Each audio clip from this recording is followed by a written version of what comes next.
Good morning, good afternoon, and good evening, everyone. Welcome to Last Rounds Baseball's live commentary of the Nippon Professional Baseball League. Tonight, we are going to be bringing you from Fukuoka and the PayPay Dome. It'll be the Oryx Buffaloes and the Fukuoka SoftBank Hawks. This is the game of the series, and the Hawks are looking to complete the sweep. In the opener, it was Carter Stewart Jr., who was absolutely outstanding in his start as he paced the Hawks to a 5-1 victory over the Buffaloes. And last night behind Kohei Arihara, his pitching performance was a part of a shutout victory, 3-0 as they took care of the Buffaloes. Well, tonight we've got ourselves another matchup. It is going to be between Ryuhei Sotani and Tomohisa Ozeki, as they will be taking to the hill for the two ball clubs. And tonight we're going to give you the starting lineup, first of all, for the visitors from Osaka, the Oryx Buffaloes. Leading off and playing at second base is number 3, Ryo Adachi. Hitting second and playing in right field is number 4, Tomoya Mori. Hitting third in center field is number 67, Kai Nakagawa. The cleanup spot and playing in left field is number 7, Arioma Nishikawa. Batting in the fifth spot and playing shortstop is number 24, Kotaro Kobayashi. Batting in the sixth spot and playing first base is number 40, Leandro Cedeno. Hitting seventh and playing third base is number 44, number 6, Yuma Mune. In the eighth spot is number 44, Yuma Tongu. He is doing the designated hitting tonight. And batting last to doing the catching is number 2, Kenya Wakatsuki. And they are going to be facing for the Fukuoka Ball Club. It'll be Tomohisa Ozeki. He takes to the hill with a 5-2 record. He has worked 72 innings. He's allowed 50 hits, 19 runs, all of which have been earned. He's walked 18 and struck out 48. He's got an earned run average of 2.38. Well, that's your starting lineup for the Buffaloes. Now your starting lineup for the home team for Fukuoka. Leading off and playing shortstop is number 6, Kenta Imamiya. Batting second and in center field is number 23, Yukio Shudo. In the 3 spot and playing third base is number 24, Ryoya Kurihara. And the cleanup spot and playing first base is number 25, Otaka Yamakawa. Batting fifth and doing the designated hitting is number 3, Kensuke Kondo. Batting sixth in right field is number 31, Tomoya Masaki. Hitting seventh in left field is number 32, Tetsuya Yanagamachi. Batting eighth and doing the catching is number 62, Takashi Umino. And batting ninth, the second baseman, number 8, is Taisi Makihara. And they're going to be facing Ryuhei Sotani, who takes to the mound with a 5-5 record. His record doesn't indicate how well he has pitched, though. He has got 70 1/3 innings that he has thrown. He has given up 65 hits. 23 runs, 18 of which have been earned. He's walked 16 and struck out 71. And it is a 2.30 ERA. Our friend Dinger is in the house tonight. We welcome you. We're glad you could make it in. And we appreciate you for hanging out with us. We've got baseball in the land of the rising sun. We'll be back in just a couple moments with all the action. Hang tight, guys. It is going to be Buffaloes and Hawks. We return after this.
We're about 30 seconds away from the action as Tomohisa Ozeki is completing his warm-up tosses. We'll be right back after these tunes with all the action. Stick around. It is Buffalo's Hawks when we return.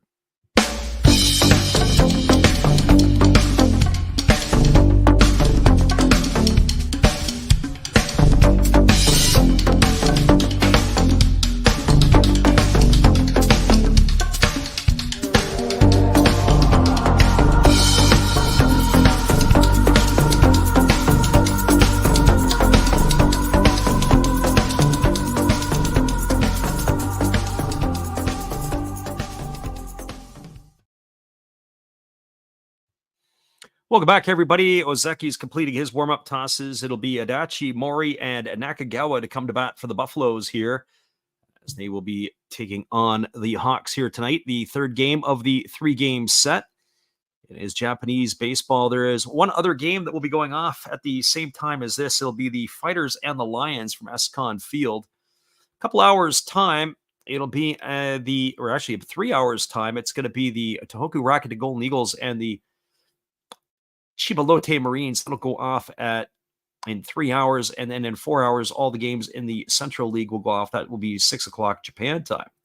First pitch is on the way, and it is a fastball that catches the outside corner, and the count is 0-1 to Adachi, and we are underway at the time of 1:01 p.m. local time. Here's the pitch. Fastball taken for a called strike, and the count now goes to 0-2. Hawks are wearing I really like these uniforms. There's a yellow or a canary yellow almost top with white trim and black. They got their white pants on with the yellow and black piping. The visiting team from Oryx are in their dark tops with the white pants. So that is interesting for them, as that pitch is a breaking ball that misses down, and the count goes to 1-2. So 1-2 strikes. Also the hat for the Hawks. It's a black hat, but on the brim of the cap, it's got some white on the left edge of it, which is kind of neat on the brim. As that breaking ball misses down, and the count now goes to 2-2.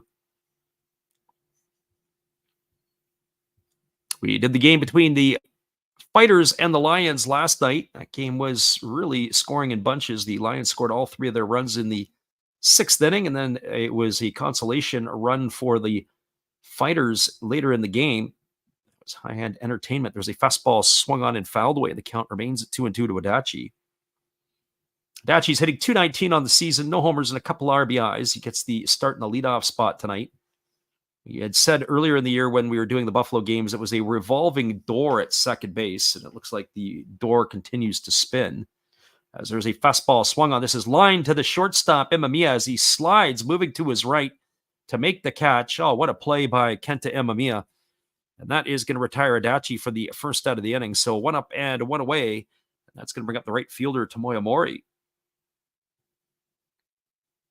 For Mori, he's hitting .281 on the season. He's got 3 homers and 28 runs driven in.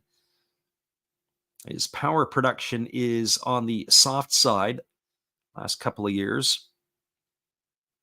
But his batting average has been slowly creeping back up towards that 300 mark. 28-year-old batting from the left side here, waiting on the offering from the lefty Ozeki, who delivers a fastball that is swung on and fouled away. The count is 0-1. Defensively tonight for the Hawks, from left to right field, you got Yanagamachi is in left, Shudo is in center, and the right fielder is Masaki. Around the horn from first to third, you've got Yamakawa at first. The second baseman is Makihara, as the pitch is a fastball that misses outside. The count runs even at 1-1. The shortstop is Imamiya, and Kurihara is at third, with Ozeki and Umino the battery for the Hawks in this one. Here's the pitch. It's a fastball swung, and this ball is lifted into straightaway center field. Racing back is Shudo. He's at the wall. He leaps, and has he come up with it? Yes, he does. An outstanding catch by Yukio Shudo. Oh, boy. I don't know if he took a home run away from Mori, but he certainly crawled the ladder and was able to haul that one in, and it's all smiles for him as he's on his knees. But I do know this, that the manager is going to take a look as he's going to challenge this. I think he thinks that maybe the ball had hit the wall and that he had trapped it. But Shudo is seemingly thumbs up, thinks that he's made the play. We're going to find out what that's all about here in just a moment, so hang tight. It is going to be well, we think it's a catch, but Mori is standing on second base when what he thinks would be a double. And our friend Chris is in the house tonight. He made it in for a few minutes. That would be the hobbyist. We welcome you. It'll be a quiet night tonight, I would think, until the UFC fights are done, and then all the action picks up with our audience after that. Looks like on the replay, that was a clean catch. And I think that one is going to be with the second batter of the game. The Buffaloes are going to lose their challenge. Nice crowd tonight in Fukuoka, as it is a sea of yellow in the stands, as it is yellow on the field. Our friend Dinger says, who do you think gives SoftBank the toughest competition in the playoffs?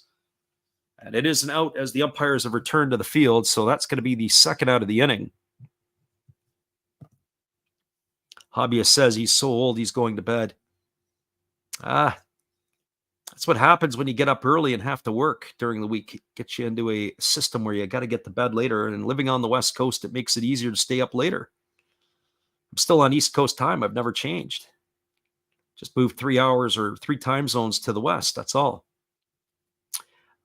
Back to Dinger's question of who we think is going to give the toughest competition. I have to say, I first of all don't think that the fighters are going to get in. I think they're going to get overpassed. I think we're going to see the Eagles and the Marines. As the first pitch is on the way, it's a fastball taken for a called strike, and the count is 0-1 to Kai Nakagawa. Nakagawa batting .264, no homers and 11 RBIs. Batting from the right side against the lefty Ozeki. And it is a breaking ball swung on. It is lifted into shallow right field. Moving back on it is the second baseman, Makihara. He's there and he makes the catch. And the Buffaloes go 1-2-3 in their half of the first inning. They got no runs, no hits, no errors, and nobody left the board. Well, hang tight, everybody. We'll right back. I'll answer Dinger's question when we come back in just a few. Your score after a half inning. It's the Buffaloes 0 and the Hawks coming to bat. Stick around. We'll be right back. Appreciate you guys for hanging in here with us today on the Last Rouse Baseball YouTube channel. Be right back after this.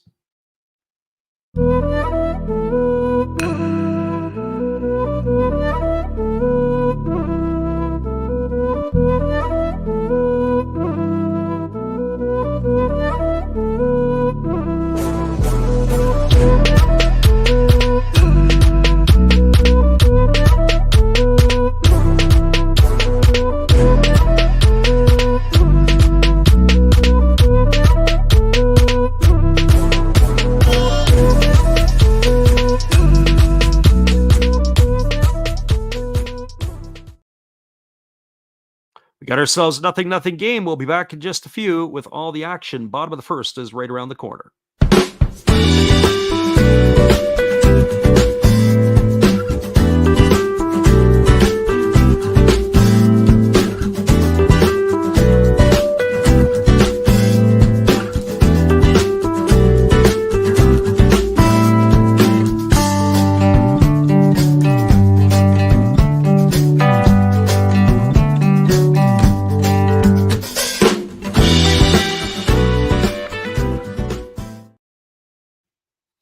Welcome back, everybody. Our friend Dinger asked the question who we think might give the toughest opposition for the Hawks in the playoffs. And I probably would be Chiba. Chiba, their pitching, is probably the one that would probably give them some thorns, but not enough to defeat them in a series. And you're right, Tohoku could make the playoffs, but I just don't see them doing any damage once they get there. That's my thoughts with regards to that. On the flip side of the coin, in the Central League, I have to say I'm not 100% sure what's going on over there as much. I'm going to get a better feel for it when I'm in Japan in a couple of weeks, and we'll be able to get to see some of the Central League teams. As the first pitch is on the way here from Sotani, it's a fastball that backs Imamiya off the plate, and the count is 1-0. Imamiya batting .256 on the season, 3 homers and 21 RBIs. Our friend the hobbyist said he had to make up for his vacation, getting in for an hour of work as that breaking ball misses down, and the count now goes to 2-0. Defensively tonight for the Buffaloes in the outfield from left to right, Nishikawa is in left, the center fielder is Nakagawa, and the right fielder is Mori. As Sotani kicks and delivers, it is a fastball taken for a called strike. The count now goes to 2-1. Around the horn from first to third, Leandro Cedeno gets the nod at first. It is Ryo Adachi at second. The shortstops Kataro Kobayashi with Yuma Mune at third. The battery, of course, is of Sotani and Wakatsuki as that breaking ball is waved at and missed. And the count now goes to 2-2. So 2 balls and 2 strikes here to Imamiya. He digs himself back in as the lefty ready to go again. He gets the sign from his catcher Wakatsuki as he works himself to the set. Here comes the pitch. Kicks and delivers. It is a fastball taken for a called third strike. Oh, I'm not sure what Imamiya was looking at, but the home plate umpire with a lot of vigor went up with the right hand and punched him out for the first out of the inning. So 1 up and 1 away, and that'll bring up the center fielder Yukio Shudo. So back to Dinger's question a little bit with a little bit more insight. With regards to the Central League, I would have to say that the Yomiuri Giants are right now, last time I peeked in, they were at the top spot. And then it was Yokohama looking on the outside in with the Tigers and the Carp battling it for the second spot as that breaking ball is taken for a called strike. The count is 0-1. Swallows Dragons are afterthoughts, so one would have to think that Yokohama is going to be making some sort of run. Fastball taken for a strike. The count now goes to 0-2 on Shudo. So flip the coin on any of the 4. I think the big thing is how the Tigers will manage the month of August as they're kicked out of their home surroundings. They'll be playing some home games at the Kyocera Dome, a lot of games on the road.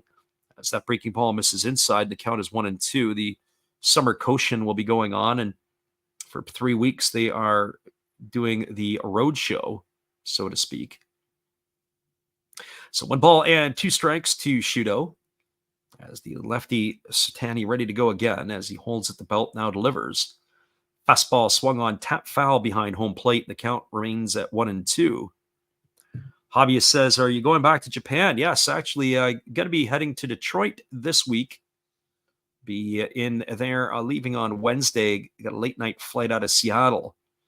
So I'll be a few days in Detroit, come back. Then I've got myself about 11 days in Tokyo at the end of the month, not going anywhere else, just staying in Tokyo this time. Fastball swung on and fouled away. And I got to tell you, Chris, if you're looking to go, Japan is on sale right now. I say that to everybody. The dollar to the yen right now is very, very good in terms of pricing. And I was talking about this in our stream the other night, and I'll fit this in as we're doing the commentary here. Here's the 1-2 pitch. Breaking ball down in the dirt, waved at and missed. Nice stop by Wakatsuki. He gets up, he throws to first, and it's going to go as a strikeout 2-3 for the second out of the inning. So 2 up and 2 away, both via the strikeout. And that'll bring up the third baseman, Ryoya Kurihara. I say that it's on sale as, to put it in perspective. I stayed at a Best Western Premier Plus last year in Osaka, so that kind of gives you an idea of the type of hotel. I'm staying in similar type of hotel in Tokyo, and with taxes and everything all in, you're looking at about $50 a night US, and that includes breakfast, a solid breakfast, by the way, not something that's reheated. Fastball misses upstairs. The count is 1-0. So 1 ball and no strikes. And it's unbelievable. I mean, the rooms are clean. It's fantastic. I'll do a little bit on it maybe this year, and a little bit more, provide people a little bit more of a sample what the rooms are like as that fastball was swung on and fouled away. Counts 1-1 to Kurihara. Hobby says fish for breakfast. The fish is on the menu. It's not every day, but they do have some fish on the menu, and I believe it's salmon. There's a fastball that swung on it, is popped up over on the left side. Camping out underneath it is Kobayashi. He's there to make the catch, and that is going to do it as the Hawks go quietly, 3 up and 3 down. I'll come back and talk about the breakfast in just a moment, but no runs, no hits, no errors, nobody left the board for the Hawks. We are now through 1 complete. Your score is the Buffaloes 0 and the Hawks 0. Stick around, everybody. We'll be back in just a few. It's going to be an interesting night tonight between the Buffaloes and the Hawks. Hang tight.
Welcome back, everybody. It is going to be the heart of the batting order coming to bat for the Buffaloes, which means Nishikawa, Kirby and Cedeno.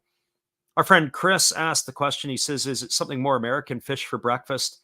So not every day where there would be fish, but they had fresh salmon was available, and they would have it filleted, and you would come up, and it would actually the fish would be sort of sitting in the skin of the fish, and you could just pick it out whatever you wanted. It was kind of neat. It was nicely, delicately done.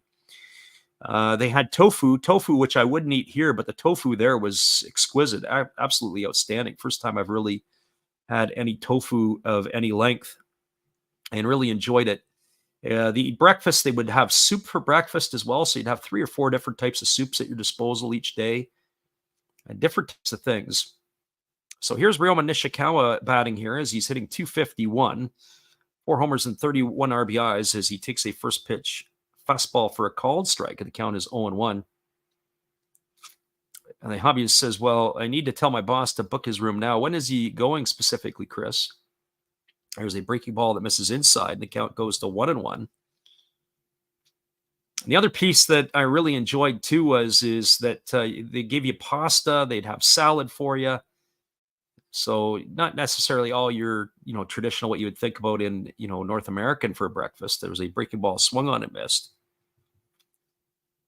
So the other thing that they would also give to you would be, as I say, you have salad, you'd have like pasta noodles, have little mini sausages, but you also have croissants and you have different types of buns, and then your coffee, your tea, your orange juice. There's a breaking ball swung on and missed. Ishikawa gone on strikes for the first out of the inning, and that'll bring up the shortstop Kitaro Kirby. October, yeah, that'd be a nice time for the marathon, I would think, at that time of the year. Not too hot. The time that I'll be there, it's going to be sweltering, but nothing any different than you would find in the Midwest, where you'd have mid 90s, low to mid 90 temperatures for the high with 80 to 90% humidity or more.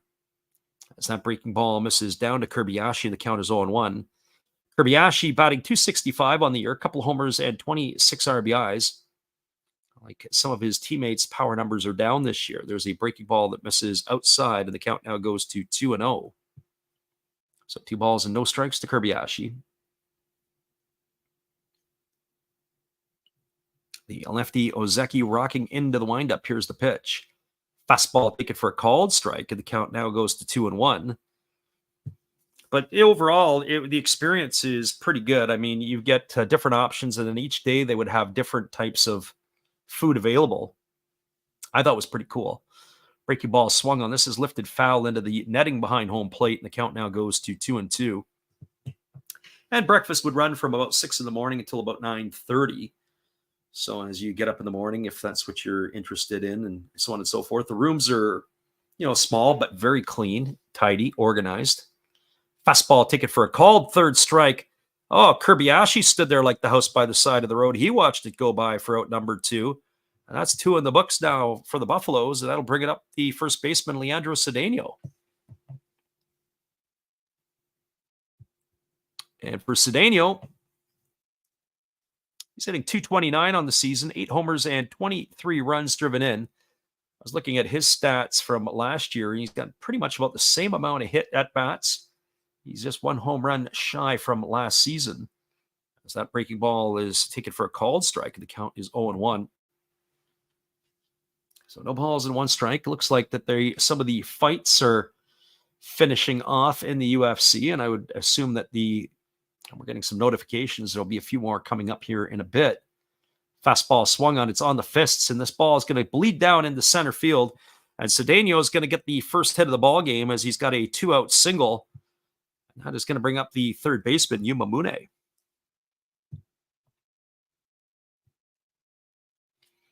For Mune, he is hitting 231. He's got no homers and 20 runs driven in. So he comes to the plate here to face the lefty Ozeki for the first time. We talked about this before ad nauseum. The one thing I do like is the Buffaloes not just the Buffaloes, the Japanese just do not shy away from playing their left-handed hitters against left-handed pitching. There's a fastball that misses inside for a ball. Yuma Mune still sporting the full-on catcher's shin guard on his right leg when he hits. We saw that earlier in the year, and we had to do a double take. We thought, oh, this can't be real. But no, it's real, and he's got a full catcher's shin guard on his right leg. There's a fastball that misses inside. I'm not sure what the reasoning for that is, other than I could say fix your swing. Get in the cage, go work on taking some hacks, and fix your swing, big guy. That would work pretty well. So 2 balls and no strikes to Mune as the lefty works himself to the set. Now here comes the pitch. On the way, breaking ball swung on. It is lined right to the first baseman, Yamakawa, and that is going to do it. It would have been a perfect double play because he would have been able to step on the base, but Mune is gone for the 3rd out of the inning, and that will do it here for the Buffaloes. No runs in the inning. They did have a hit. There was no errors, and there was 1 runner left aboard. Your score as we move to the bottom of the 2nd inning. It is the Hawks no score and the Buffaloes no score. Stick around, everybody. We'll be back with the call of the bottom of the 2nd when we return. Appreciate you guys for jumping in here with us tonight, whether you listen live or on delay. It's always great to have you with us. Here is our friend Steve Rademacher. Be sure to check him out after the game and give him lots of love and our support. We'll be right back in just a few.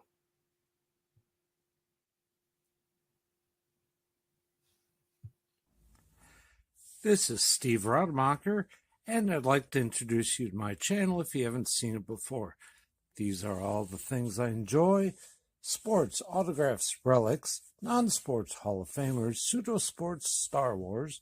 That's my channel name and my name, and I would really appreciate it if you would come check me out and maybe even subscribe if you like it.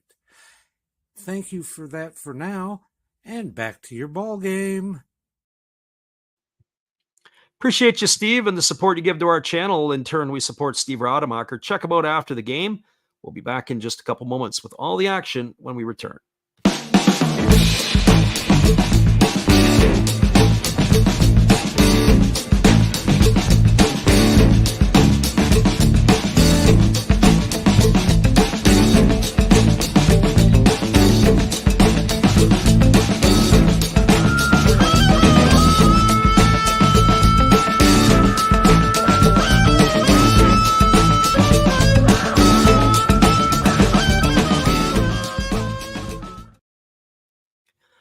Welcome back, everybody. It'll be the heart of the batting order coming up for the Hawks. It means Hotaka Yamakawa, Kensuke Kondo, and Tomoya Masaki. You face the left-hander Ryuhei Satani here in inning number 2. Both of the left-handers tonight have been keeping the offenses off balance. That is where we are here. So Yamakawa, Kondo, and Masaki. You face the left-hander Satani here. So Satani working himself to the belt, ready to go again as he kicks and delivers. First pitch, breaking ball, drops in for a called strike. The count is 0-1 to Yamakawa. Yamakawa hitting .218 on the year, 15 homers and 55 runs driven in. I have to say that the home run totals across the NPB a little bit on the light side this year. Breaking ball misses down. They appeal over to the first base umpire, but they say Yamakawa didn't go. So 1 ball and 1 strike it is. Just offense as a whole this year just seems to be a rather inept. Here comes the 1-1 pitch, and it is a fastball swung on foul. And the count remains at 1-2 to Yamakawa. So 1 ball and 2 strikes.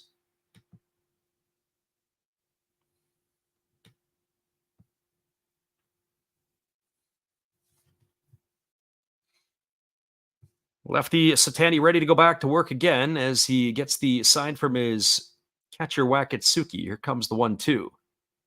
Pitch on the way. Fastball down. Nice stop there by the catcher.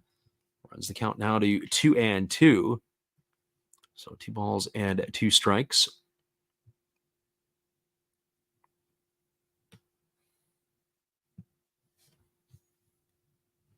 Yamakawa, Kondo, and Masaki here. Do you face the lefty, who only threw 14 pitches in the first inning? Very economical in his work. Here's the pitch. Fastball swung on. This ball is lifted into deep left field, but plenty of room in front of the warning track is Nishikawa, and he's going to be there to make the catch. Yamakawa hit the ball on the line, just didn't have enough loft and just missed it a little bit, and he is going to be gone for the first out of the inning. It's going to bring up the designated hitter, Kensuke Kondo.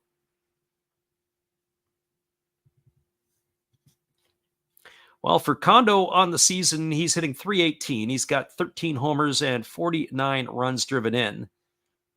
Both he and Yamakawa feeding off each other. They do miss their third batter there in Yuki Yanagita that would really be pushing this ball club. He's been out for quite some time. Here's the pitch. It is a fastball swung on and grounded. Just foul down the first baseline. Cedeno makes the play in foul territory, and the count is 0-1 to Kondo. So no balls and one strike.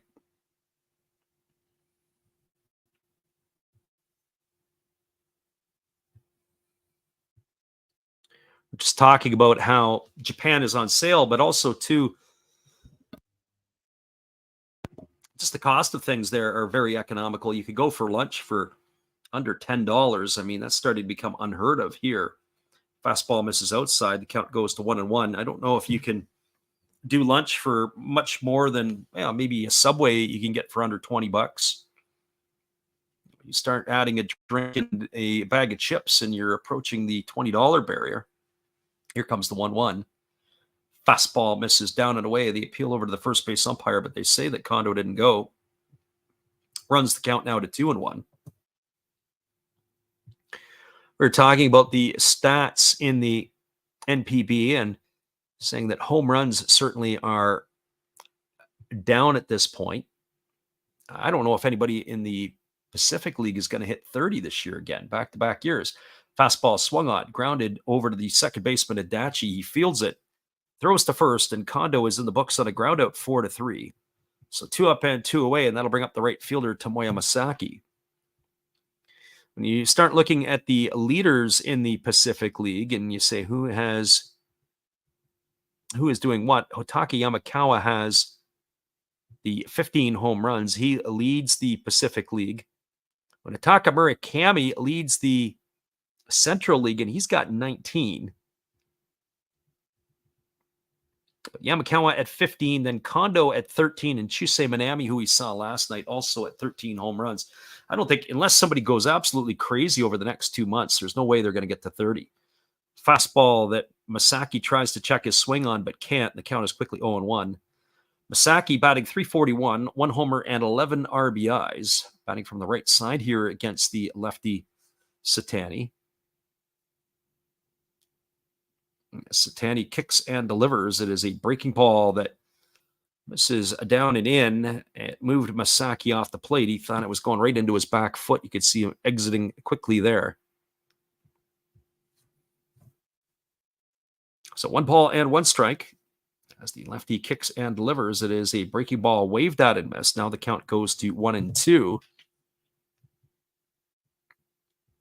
And that's the offensive side of things. When you look at the defensive side of things, or at least, what the pitchers are doing, Kohei Arihara, the first pitcher to get to 10 wins he did that this year or last night in that ball game, as that fastball misses outside. The count now goes to 2-2 on Masaki. So Arihara getting his 10th victory of the year. Nishino is second at 8. So he's a little bit behind. Here comes the 2-2 pitch. Fastball taken for a called third strike. Oh, Masaki didn't like the call. He's gone for the third out of the inning, and that's going to do it here for the Hawks in their half of the second. No runs, no hits, no errors, nobody left the board. We are now through 2 complete. Your score is the Buffaloes nothing and the Hawks nothing. Hang tight, everybody. We'll be back in just a few. Appreciate you guys for jumping in with us tonight on the Last Drafts Baseball YouTube channel. We'll be right back with all the action right after this.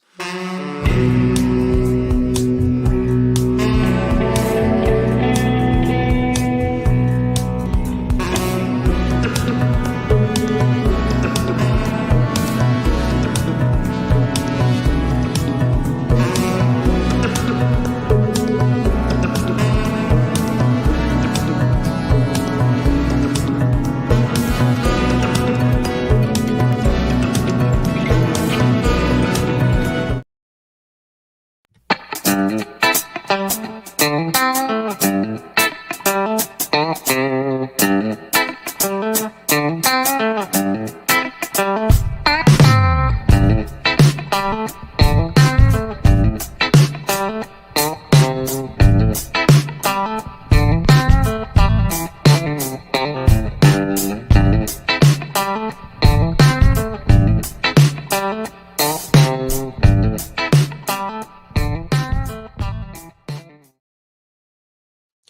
back, everybody. We're moving to the top of the third inning, and we are locked up at zeros. A pitcher's duel is emerging here at the PayPay Dome in Fukuoka. It is going to be Yuma Tongu, Kenya Wakatsuki, and the top of the order, Ryo Adachi, to come to the plate here in inning number 3.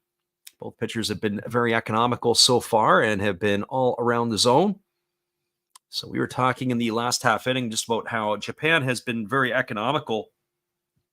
And certainly for the North Americans, if you are interested in doing some travel to Asia, the dollar will stretch far for you right now. Make it your vacation destination if you can. The first pitch is a breaking ball delivered to Tongu that swung on and missed. Count is 0-1. And on top of it, the food is good, the people are pleasant, and the weather is great. Unless, of course, you happen to run into a tsunami or something. Breaking ball misses down and in, and the count goes to 1-1. So 1 ball and 1 strike it is to Yuma Tongu. Tongu batting 193 on the season, 4 homers and 24 RBIs. We said last year Tongu really picked up the slack for the loss of Masataka Yoshida, but he has not been the same player this year. 1 iota. There's a fastball at the knees taken for a called strike. The count now is 1-2. 1-2 to Tongu. And the Buffaloes as a whole have not been able to get it clicking. As that breaking ball misses down, the count goes to 2-2. The high-priced free agent Ryoma Nishikawa, who came over from the Carp, hitting in the cleanup spot. He's only got 4 home runs, hitting .251. Only a player with 8 or more is Cedeno. He's got 8, and that's it from the Buffaloes. There's a fastball swung on. This ball is lifted down the right field line. It's going to reach the seats. Count remains at 2-2. On the flip side of the coin with the Hawks, you've got Ryoya Kurihara has 8, Yamakawa's got 15, and Kondo's got 13 home runs. And you could assume that if Yanagita was playing, he'd be in that mix of the double digits as well. Fastball misses inside. It's now gone full to Tongu. So 3 balls and 2 strikes.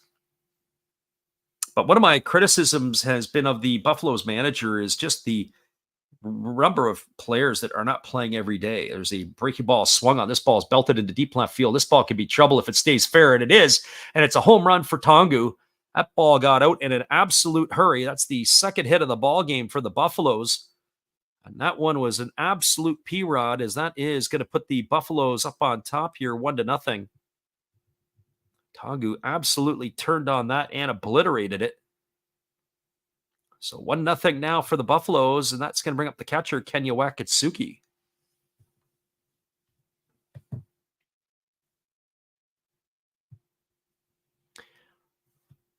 Well, for Wakatsuki, he's batting for the first time tonight. He's got a 172 batting average. He's got 2 homers and 11 RBIs. But I was starting to say, as he takes a first pitch fastball for a called strike, because the manager Nakajima has got a revolving door at a number of positions. And just, it's hard when you're playing professional baseball, as there's a breaking ball swung on it, is tapped over the head of the pitcher, fielded, actually not fielded, as the second baseman Makihara tried to field it up the middle after it had come off the glove and unable to make the play. I'm going to rule that a hit, and so does the official score. So Kenya Wakatsuki's aboard with a base hit. It went off the glove of the pitcher, and then for the second baseman to have to come over to try to make that play on the deflection, no way he was going to be able to do that. So a single for Wakatsuki. It's going to bring up the top of the order in Ryo Adachi.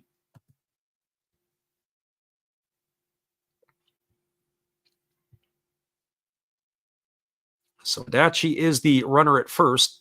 Anyways, I was continuing my thought with regards to the manager, Nakajima. As the pitch is on the way, it is a breaking ball. It's taken for a called strike. The count is quickly 0-1 to Adachi. Just the revolving door at second base, the movement of the players, guys not playing every day, and guys aren't playing every day, it's your timing. You know, I think of guys without even looking at the roster here. Where's Yotaro Sugimoto sitting on the bench? And, you know, where is Marwin Gonzalez? And Where are some of the other players that you would consider that they would be playing on a regular basis? Breaking ball misses down, and the count goes even at 1-1. Maybe they have too many players that are in this rotation, and maybe they've got to cull the herd a little bit. Try to get some more players that are playing every day so they can see pitches every day. Not every other day or every second day. That makes it tough. So 1 ball and 1 strike to Adachi. He's 0 for 1 tonight. He lined to the shortstop to begin the ball game. As the lefty Ozeki now throws over to first base, and getting back easily is Wakatsuki. That was more of a token toss to keep him honest.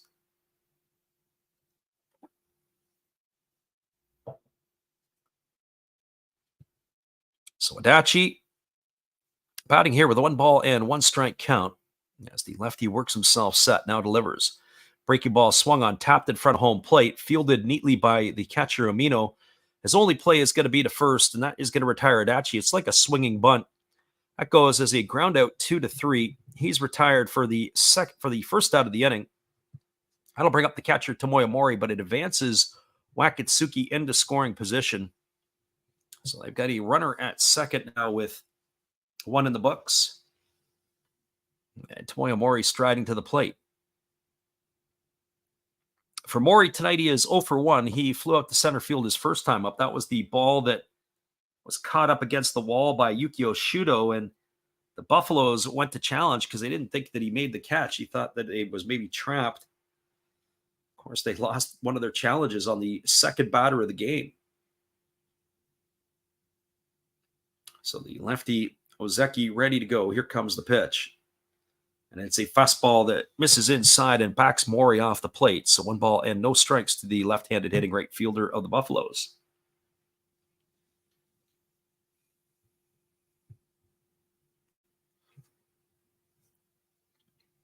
Left-hander against the left-hander as Ozeki works set. Now he's ready to deliver. He kicks and fires. It's a breaking ball that is swung on and missed. The count now goes even at 1-1 to Mori. So 1 ball and 1 strike.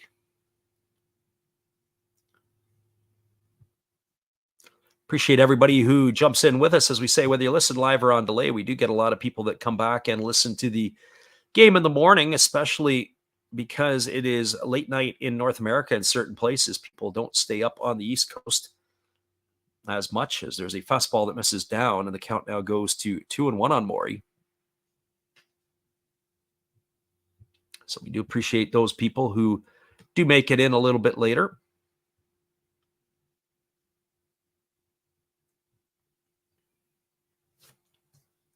So 2 balls and 1 strike as the lefty gets his sign from Amino. He works to the set. He checks the runner at second.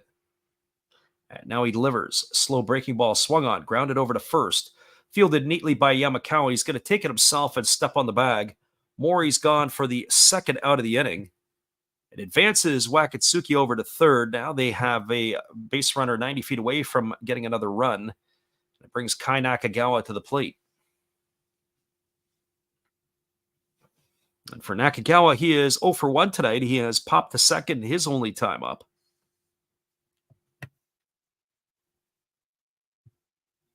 Surprisingly, if you took the under in this one here, it might be a good value for you.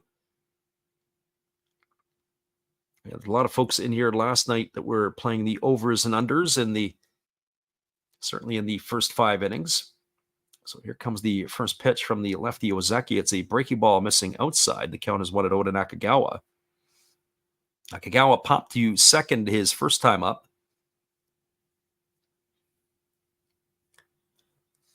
Decent support from the Buffalo faithful tonight as they've made their way. They're not the most followed team in the NPB. As there's a fastball taken for a called strike, and the count goes even at 1-1. I haven't arranged the rest of my tickets yet. I got tickets at the Jingu Stadium, a little less than a month away, about 4 weeks away on Tuesday and Wednesday. 4 weeks from Tuesday, 4 weeks from Wednesday, to see the Giants and the Swallows. I've been to the stadium before, but I've never been inside. Looking forward to that. That's going to be fun. Going to get there early and watch BP and take it all in and go back-to-back nights to see the Giants. and the Swallows, the two Tokyo-based clubs. There's a pitch. It's a fastball swung on. This ball is taken on one hop by the first baseman Yamakawa, and he's going to win the race to the bag by himself. Ground out to 3. That ends the inning, but they do get a run, a solo shot from Yuna Tongu that began the inning. 1 run on 2 hits. There were no errors and 1 runner left aboard. We're now moving to the bottom of the 3rd inning. Your score is the Buffaloes 1 and the Hawks no score. Stick around, everybody. We'll be back in just a few with all the action. Appreciate you guys for jumping in tonight with us on the Last Rouse Baseball YouTube channel. We'll see you in just a few.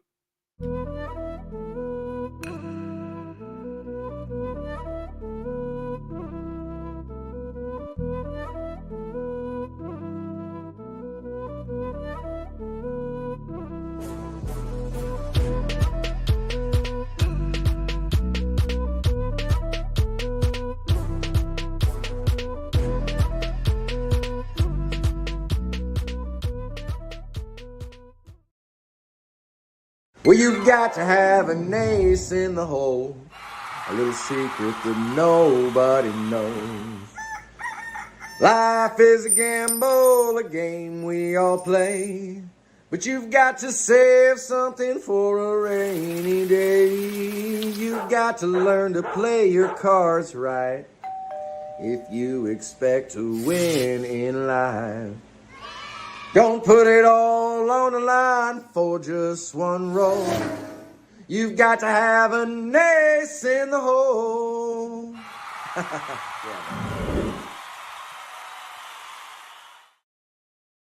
That's right, everybody. That's our friend Matt Hollis. Be sure to go check him out after the game. It is a 1-0 scoreline for the Buffaloes as we move to the bottom of the 3rd inning. Coming to bat for the Hawks will be the bottom 3rd of the batting order. It'll be Yanagamachi, Umino, and Makihara to face the left-hander Satani, who is coming out for his 3rd inning of work. We're talking in the last half inning about the manager Nakajima, just the way that he uses his bench and the way that players are moved around all over the place. And they just doesn't seem like they can get a run going. And that also applies to Leandro Cedeno. There's times that he sits on the bench for a good while and they just can't get into game action. Whereas you look at a team like the Hawks and you can pretty much predict that there's going to be 6 or 7 players in the lineup every single night with very little movement. Here's the first pitch. It is a fastball from Satani that's delivered to Yanagamachi. Take it for a called strike and counts 0-1.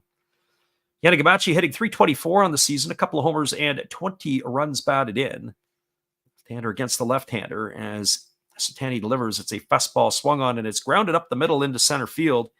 And Yanagamachi has got himself a leadoff single here in the 3rd inning. That's the first hit of the night for the Fukuoka Ball Club. That is going to bring up the catcher, Takashi Umino.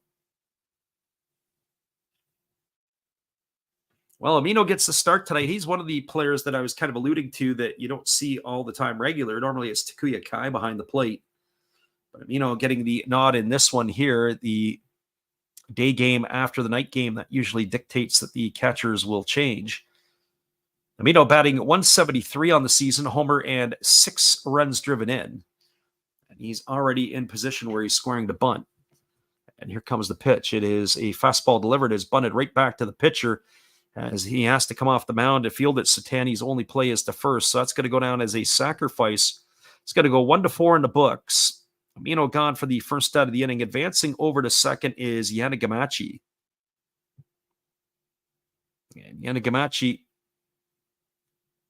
is now in scoring position with Taisi Makihara striding to the plate.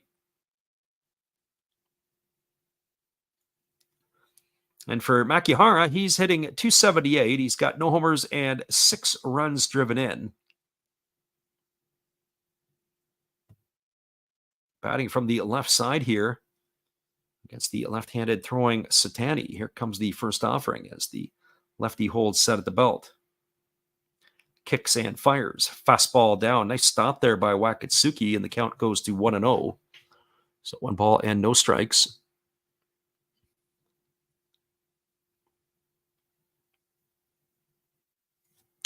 Going to try to squeeze in a major league game tomorrow. I haven't decided. I'll take a look at what's going on in regards to the pitching matchups, and we'll try to add one in. We'll try to get at least one more in on Monday or Tuesday. Well, and then I'll have to decide what the weekend is going to look like. Even trying to get in some morning action or some early games. Ground ball swung on, chopped up the middle. Moving to his left is Kirby-Ashi. He fields it and he throws to first, and that's going to retire Makihara on a ground out 6-3. So 2 gone now, and that's going to bring up the top of the order in Kenta Imamiya. Peeking at the out-of-town scoreboard in the bottom of the second inning, the Fighters have jumped on the Lions. It's 3-0. It's going to be tough for the Lions to come back there in that one. Obviously, they got the win last night, but it is Hiromi Ito that is on the mound tonight for the Fighters, and it's going to be difficult with spotting him a 3-0 lead to be able to get back into that game. So Kenta Imamiya striding to the plate. 2 gone here. The runner at third is Yanagamachi. That's the lefty. Satani works himself to the set position, and here he's ready to go. As the pitch is on the way, it's a breaking ball that misses up and away, and the count is 1-0 to Imamiya. Imamiya struck out looking his first time up. Entered the fray hitting .256 tonight with 3 homers and 21 RBIs. Waggles the bat, waiting on the offering here from Satani. Satani works himself to the belt.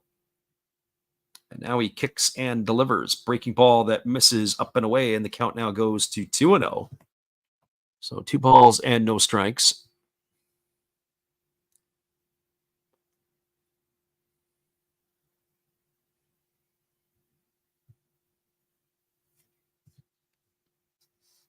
Crowd in good voice in Fukuoka for this one, as they are cheering on their ball club. Here comes the 2-0 pitch, and is it a fastball that misses down, and the count now goes to 3-0. So 3 balls and no strikes.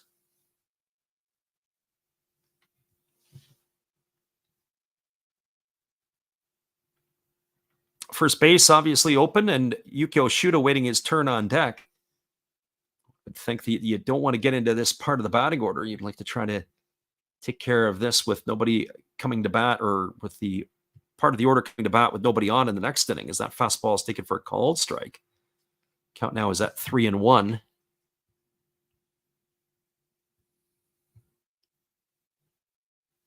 Haven't got any of the updates on the UFC stuff for today, but we'll try to look at some of that, as I know that usually impacts our audience up until the top of the hour, as that fastball is taken for a called strike. Count now goes to 3-2. So can Satani come all the way back? We're not sure. Looks like Edwards and Muhammad are in the second round of the main event. I said Aspinall quickly avenged his loss.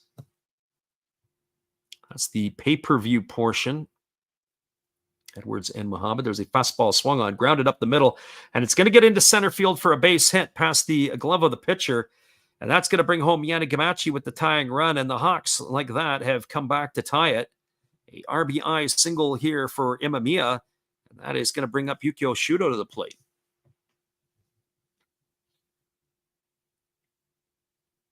And I think in this situation here, I would probably be running with Imamiya. I know Imamiya has only got 1 stolen base this year. He's lost a step. He's not in the same spot that he was before. But I think personally, I would probably look to, and at least in my eyes, I would look to have him in this situation run here, give him the opportunity, the green light, get him into scoring position. If not, Shudo to lead off the next inning. Let's see if the Hawks have the same thing in mind. There's a breaking ball that misses inside, and the count's 1-0. So 1 ball and no strikes to Shudo. It's almost like having a double leadoff in this situation. If Imamiya doesn't get on, then you've got Shudo to set the table in the next inning for the heavy part of the order. Here comes the 1-0 pitch as the lefty delivers. And squaring to bunt with Shudo, but he bunts that foul down the third base line. Looked like he was trying to push it down the third base line to get himself on somehow, some way.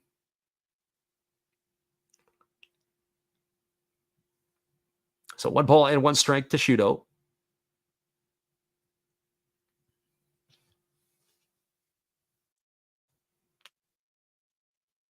As we said, tomorrow, trying to give another ball game at some point in the daytime tomorrow, major league game. Not sure when, maybe a morning game based on the Pacific time. Fastball swung on and lifted foul into these seats. Count now goes to 1-2 on Shudo. That would be our game plan. And I don't know if Monday night will, one of the nights, Monday or Tuesday, we're not going to do a major league game. We'll do one or the other.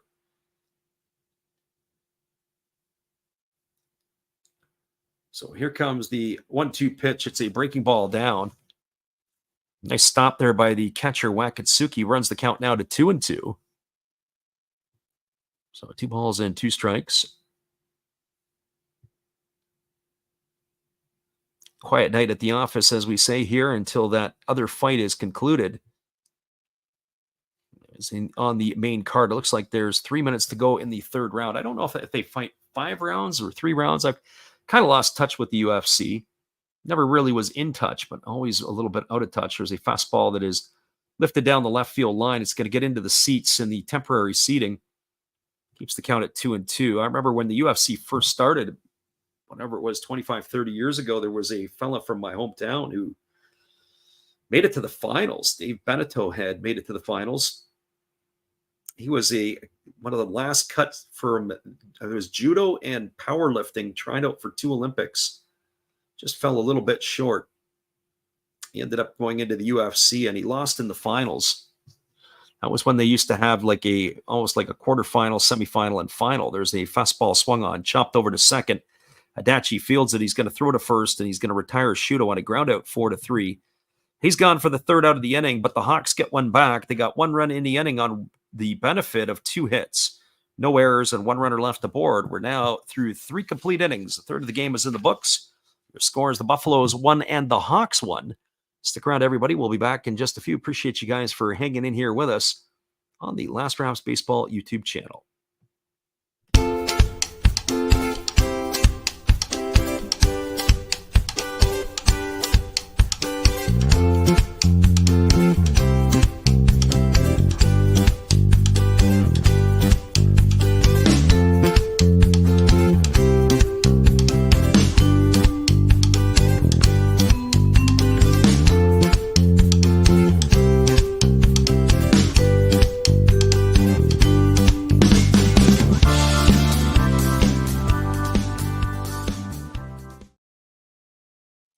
We got a 1-1 game. We'll be back after these musical tunes with all the action. Appreciate you guys for hanging with us tonight on the Last Rounds Baseball YouTube channel.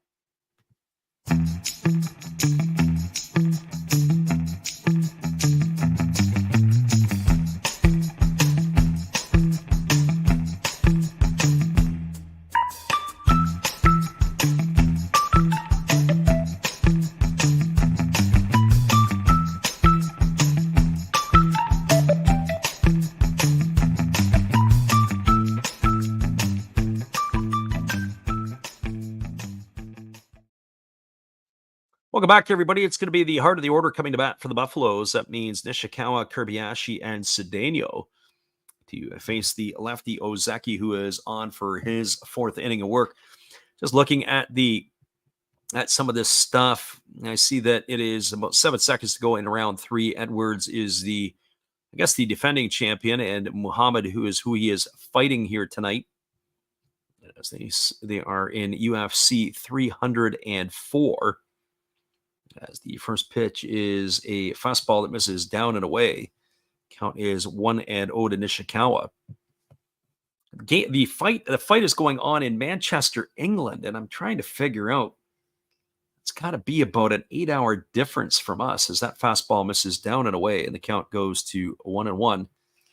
If I see that correctly, being that it's probably 6 o'clock in the morning in England. So I'm not sure what time the fight started at, but that's crazy because people are either up through the night watching all the fights. That's nuts. There's a fastball taken for a called strike. The count now goes to 1-2 on Nishikawa. Nishikawa will be followed by Kotaro Kobayashi and Leandro Cedeno. Here comes the offering from the lefty, who kicks and fires. It's a slow breaking ball that misses inside. The count now goes to 2 on Nishikawa. Nishikawa struck out his first time up. against the lefty here. As he taps the other side of the plate and gets himself back in, ready to go again. Here comes the 3-1 pitch. I've got it at 2-2 on mine. Fastball swung on. That's all for naught. Grounded over to first. Fielded by Yamakawa. He throws to the pitcher covering. It's going to go down as a ground out 3-1. Sure didn't make that easy, did Yamakawa. He's going to retire Nishikawa for the first out of the inning. Threw it from his back foot as he was fading away into the out. Strange.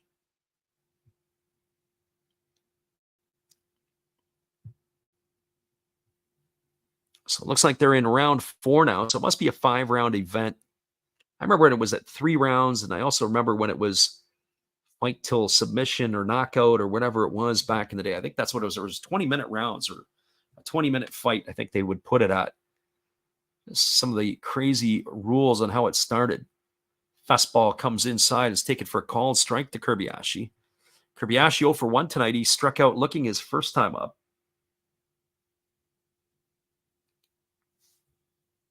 50 pitches so far for the lefty as he's gone 3 1/3 innings. Seki ready to deliver again. Here's the pitch. It's a breaking ball swung on, grounded softly over to third. Fielded by Kurihara, who throws off balance. It is caught up the line by Yamakawa, and he plies the tag to Kobayashi. Oh, that was an athletic play by the big man. It's going to go as a ground out 5-3. 2 out here. Saves Kurihara of an error.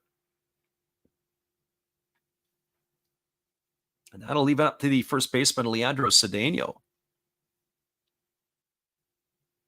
Yep, not bad. Nice play there by the big first baseman.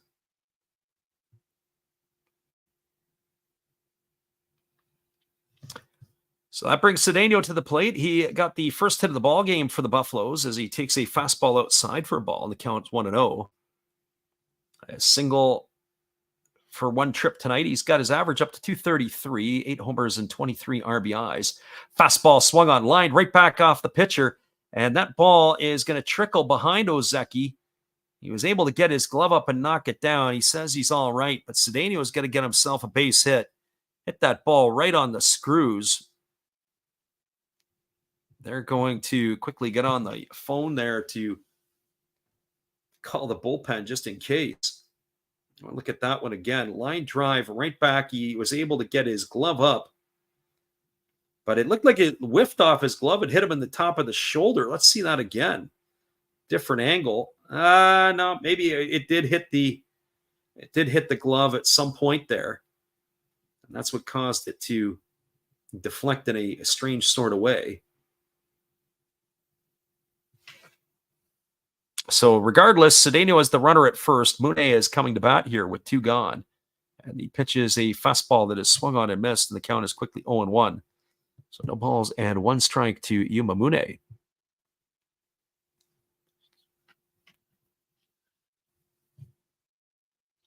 Mune lined out to first his first time up. And that ended the second inning. Here comes the 0-1 pitch. As the lefty Ozeki kicks and delivers. Another fastball blown right by Mune, and that count is now 0-2. It's not necessarily overpowering. It's just the angle that it comes at. That was at 90 miles an hour on the gun. So no balls, 2 strikes, 2 gone here. Mune waggling the bat as the lefty Ozeki works himself set. Here's the pitch. Breaking ball swung on and grounded foul over on the first base side. Count remains now at 0-2. Looks like there's about a minute left in that round between Edwards and Muhammad. And by the looks of it, I think it's the second time that these two have fought. Based on what we're seeing on the ESPN piece. Here comes the 0-2 pitch as the lefty kicks and delivers. It's a fastball that misses outside. Count goes to 1-2.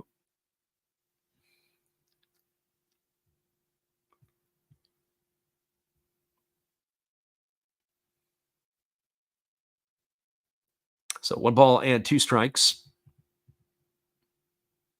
And I don't necessarily follow all the fights, so I don't know all the combatants and who's there.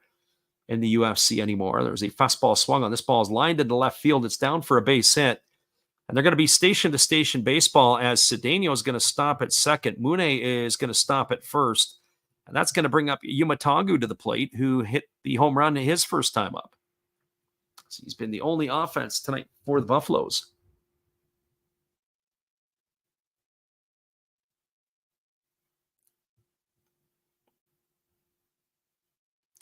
So Yumatagu strides to the plate, 1 for 1. The home run was his 5th of the year.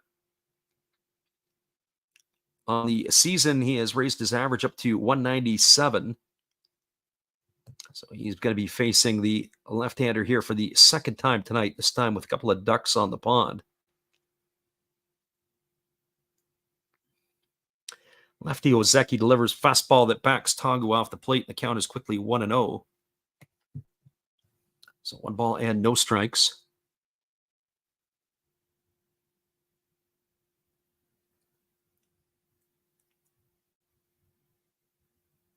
So 1 ball and no strikes to Tagu. Lefty again delivers. It's a breaking ball swung on. This one's fouled off just to the left of the third base coach's box, and that runs the count even to 1-1.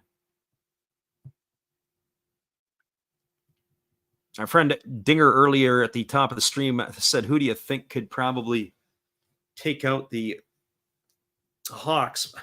Well, the Buffaloes are sitting in 5th place. If they got their act together and got on a run, they might have the pitching to be able to do it, and they certainly have the experience. But they have just scuffled so much this year. There's a fastball swung on, and it's lifted foul on the first base side of home plate.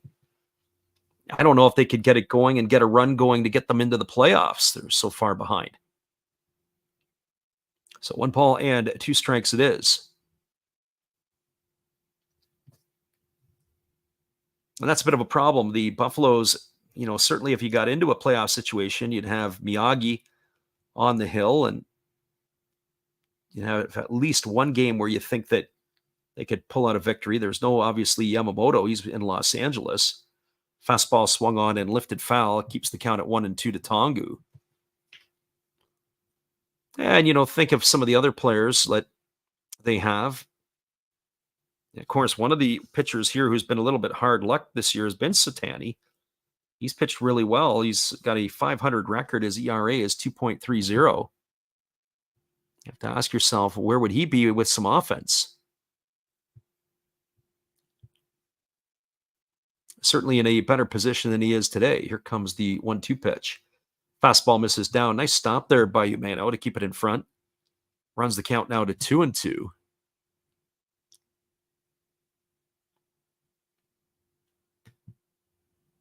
And you think of some of the other plays that would go on. As we say, Buffaloes are 17.5 back. They're 5 back of a playoff spot. The last playoff spot belongs to the Fighters. And they've got a team between them in the Golden Eagles. Golden Eagles are a game and a half away from the Fighters, and that's who I believe is going to catch Hokkaido. Here's the 2-2. Breaking ball swung on, tapped softly down the third base line. Curry Harris fields it. He throws on the run. Oh, what a play by the third baseman, and that's going to nail Tagu by about a half a step. Ground out 5-3 for the third out of the inning. No runs in the inning, a pair of hits. There was no errors, and there were 2 runners left aboard. Our score as we move to the bottom of the 4th. It is the Buffaloes 1 and the Hawks 1. Stick around, everybody. We'll be back with the call in just a few. Appreciate you guys for jumping in here with us. Whether you listen live or on delay, it is great to have you here on the Last Rouse Baseball YouTube channel. Good evening, ladies and gentlemen. Namaste. Hey, I hope you guys have been enjoying the game. My name is Hollis. I've got a YouTube channel called Another Hollis Build. I love baseball cards. I open up brand new product for you guys. I open up old stuff. I do breaks. I do auctions. All kinds of stuff concerning baseball. I'm Friars faithful, Padres to the end. I also love Garbage Pail Kids and my animals. I have a ton of animals. It's like a mini petting zoo here around my house. I also love my city. San Diego, baby. I'll take you all around the city and show you what's up. If you guys dig stuff like that, cruise on over and check it out. It's another Hollis build. If you dig it, subscribe. I'd really appreciate to have more follow me along on the journey. Hey, either way, you guys have a wonderful day or a beautiful, beautiful evening. No matter which one it is, make sure that you make it great, my friends. Big up Last Raps Baseball. Yeah, Freddie, let's go. One love and peace. Yeah, man.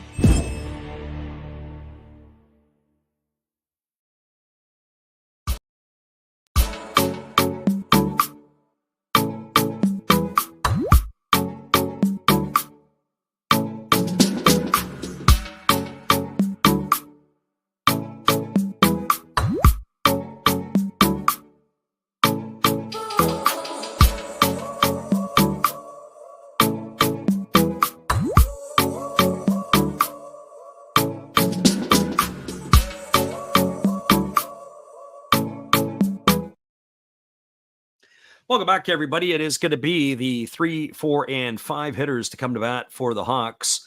Some nice defensive plays by the Hawks in that last half inning, and Ryuya Kurihara was involved in 2 of them, as he had made a throw over to first base to end the inning, just to get Yuma Tongu. And earlier, his throw off line was able to be snagged by the first baseman Yamakawa to apply a tag on the runner coming up the line. So 2 web gems performed by the Hawks in that last half inning. And the first pitch is a fastball that misses up and away, and the count is 1-0 to Kurihara.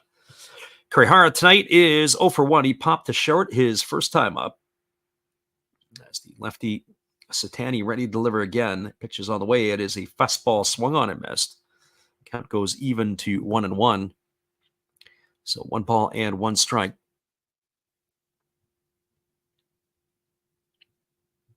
As we mentioned, the UFC underway, and it is the end of round 5, so it looks like that'll be a decision. Fastball is swung on. This ball is hooked down the right field line. Oh, and almost a fan with a glove in the temporary seating making the play, but all for naught. Hit him at a bad spot right in the hands. It's now 1 ball and 2 strikes. So 1 ball and 2 strikes to Kurihara as the lefty Satani ready to go again. Here comes the pitch. Kicks and fires. Breaking ball. Take it for a called third strike. Kurihara doesn't believe it. He drops his head and he's walking back to the dugout. But yeah, he's gone down on strikes for the first out of the inning. So 1 up and 1 away, and that'll bring up the first baseman, Hataka Yamakawa.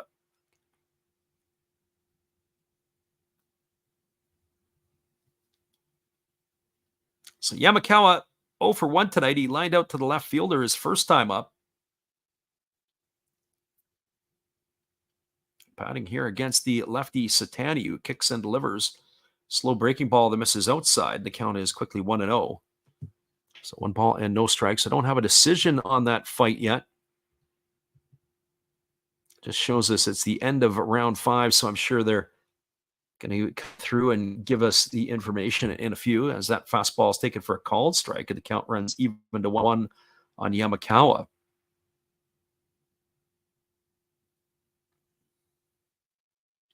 I'm still fascinated that fight took place in Manchester. I wonder if people will be getting home at the wee hours of the morning.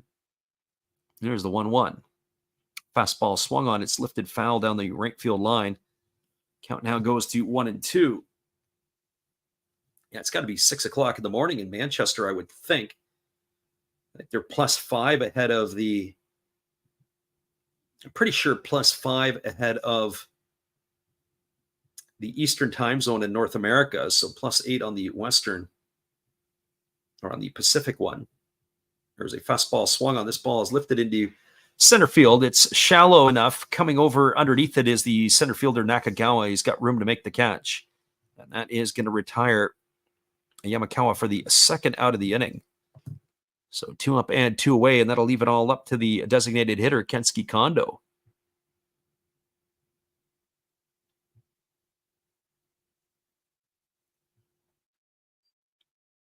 We haven't got the alerts at all yet. They just said it was a final. But what has been the decision in that one there? So 2 gone, and that brings Kondo to the plate. He is 0 for 1 tonight. He's grounded to second his only time up. The pitch is a breaking ball dropping in for a called strike. It counts 0-1. You got to think Kondo is always good for at least 1 hit, it seems like, every game. So he is going to be potentially, well, it looks like it is a decision to Muhammad. That's interesting. So that is going to be the one there. That's what they had chosen. So it looks like there's a new champion. And I'm probably going to mean it'll be another fight and another payday, as they can make it a trilogy. But that's what it looks like it's showing us as. We haven't got the alerts yet, but ESPN has said it is a decision for Muhammad. There was a fastball taken for called strike at the knees, and the count now goes to 0-2. Very interesting indeed. Based on some of the statistics, though, you can see why. As the pitch is a fastball that misses outside, the count goes to 1-2 on Kondo. Looked like that Muhammad was in control 12 minutes and 2 seconds, 7 and 11 for Leon Edwards. But again, if you're into the UFC stuff, I'm sure there'll be some people that'll pop in here. Here's the 1-2 pitch. It is a breaking ball that misses down, and the count now goes to 2-2 on Kondo. Our friend Zay in the house, and our friend Titus as well. Appreciate you guys for checking in. Zay probably popped in after the fight. We were just taking a look at it on the ESPN site. Looks like there's a new champion, but it also gives the UFC a chance to have a trilogy of fights. Here comes the 2-2 pitch as the lefty delivers. Fastball swung on. This ball is lifted into left field. Camping out underneath it is Nishikawa. He's got plenty of room, and he makes the catch. And that is going to do it for out number 3. Kondo goes into the books. No runs, no hits, no errors. Nobody left the board. We are now through 4 complete. Your score is the Buffaloes 1 and the Hawks 1. We'll be back to chat with the chat in just a few. Our friend Zay says, sad performance from Leon. Unfortunate for him, that is the case. We'll be back in just a few, everybody. Appreciate you for ducking in with us tonight now that the fight is over. Hello, this is Eric Fox, formerly of the Oakland A's and Texas Rangers baseball teams. If you want to learn about Japanese baseball, see Coach Fred of Last Raps Baseball. If you want baseball instruction, see Coach Fred. If you want to learn about golf, do not go to Coach Fred. Fred, what kind of club is this? At Last Raps Baseball, we know baseball. We got a 1-1 scoreline. We'll be back in just a few. Top of the 5th is just around the corner.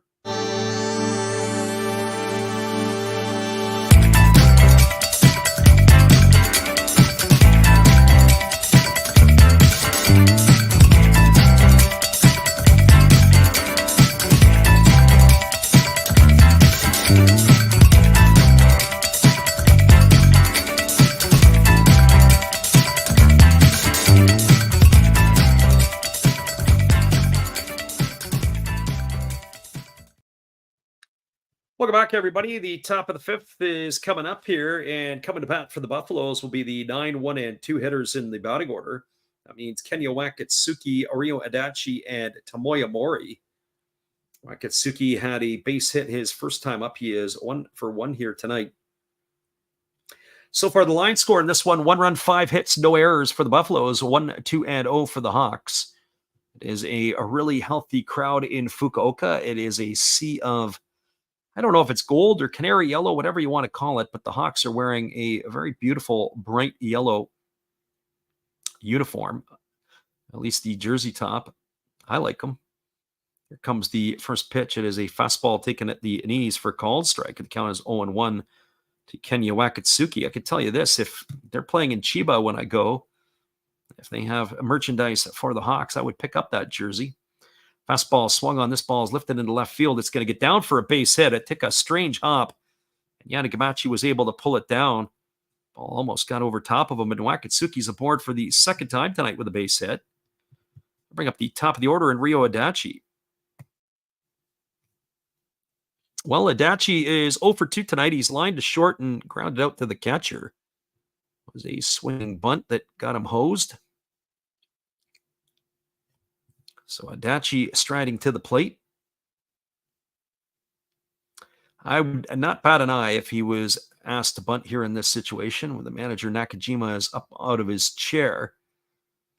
And you can already see that Adachi eyeing it up. I think he's probably going to look to drop it down. His average has slipped to 206.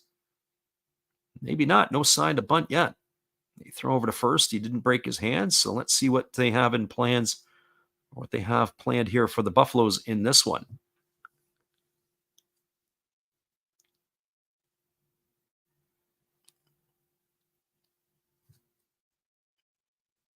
So Adachi does square to bunt, and it's bunted foul right at home plate. He didn't square early. It wasn't your traditional sacrifice. It looked like he was trying to push or drag it. Either way, it wasn't effective either way, as it was a foul ball. Counts quickly 0-1 to Adachi. I don't know. I probably wouldn't mess around in this situation. Let's get the bunt down and try to get the runner over. Now, Wakatsuki does not particularly run well. He is a catcher, and he is not the most fleet of foot. Again, Adachi showing no signs. Maybe a late break for him again. Here comes the offering now from Ozeki. Again, he squares the bunt, and again, he fouls it off right at the foot of home plate. The count now goes to 0-2. So 2 futile attempts trying to drop a bunt down here for the veteran second baseman of the Buffaloes.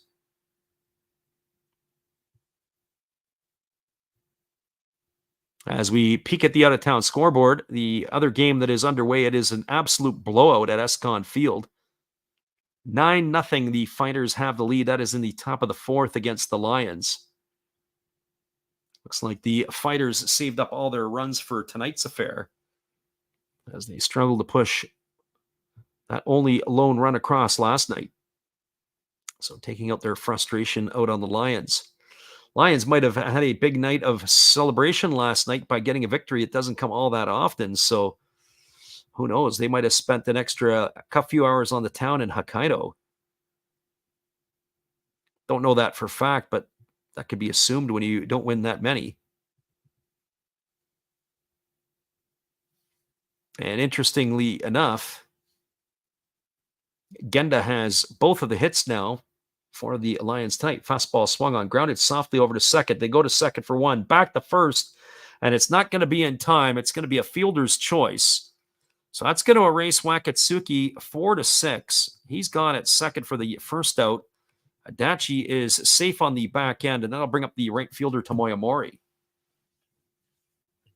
So unable to get the job done was Adachi with the bunts, and then also unable to get him over to second base and hitting behind the runner. I want to see if they're going to take a look at that or not. Doesn't look like they are. I think the Hawks are satisfied with the call of the first base umpire. It was a pretty close play. So Adachi safe at the back end.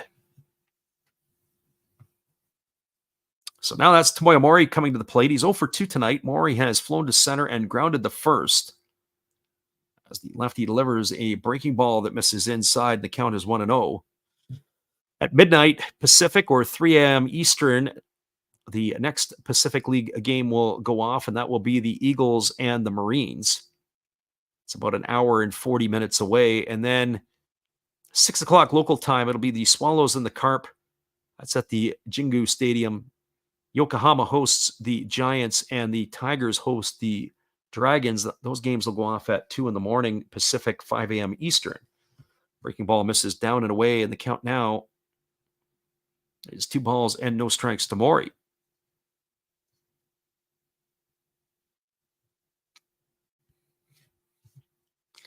Mori steps back into the batter's box. He gets himself reset.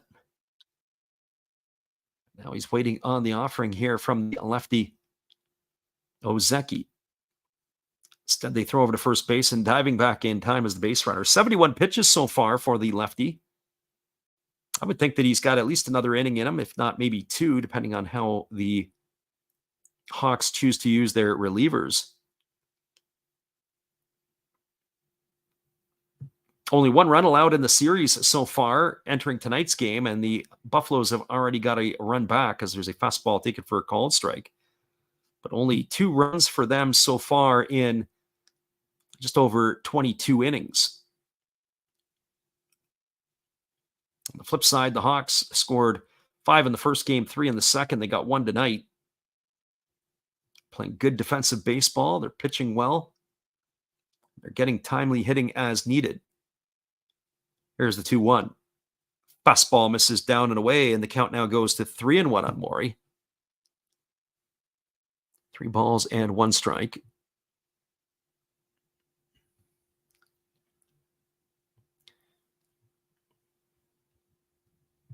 Unfortunately, that game or the fight tonight,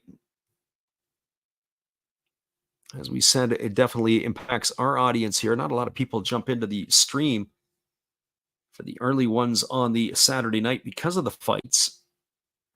Major League Baseball, all the games are now final across North America.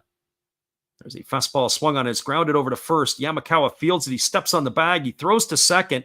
And that's going to be a 3-6 double play. So the outstanding defense continues to flow here.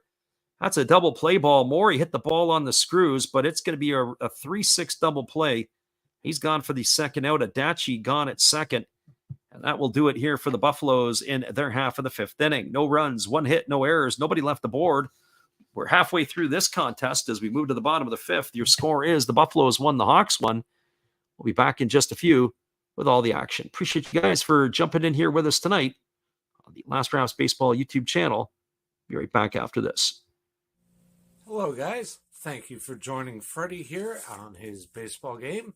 And I'm Steve Rademacher, and my channel is really all about everybody, including all my international friends. We have such stuff as non-sport packs from Canada, the OP Cheese. We have the Greek Freak. We have money from around the world. We have lira. We have yen. We have francs. We have pounds. We have Deutschmarks. We have all kinds of cool stuff like that. We even have some cooler things like Japanese women wrestlers and OP-Chi baseball cards where I cannot read the back.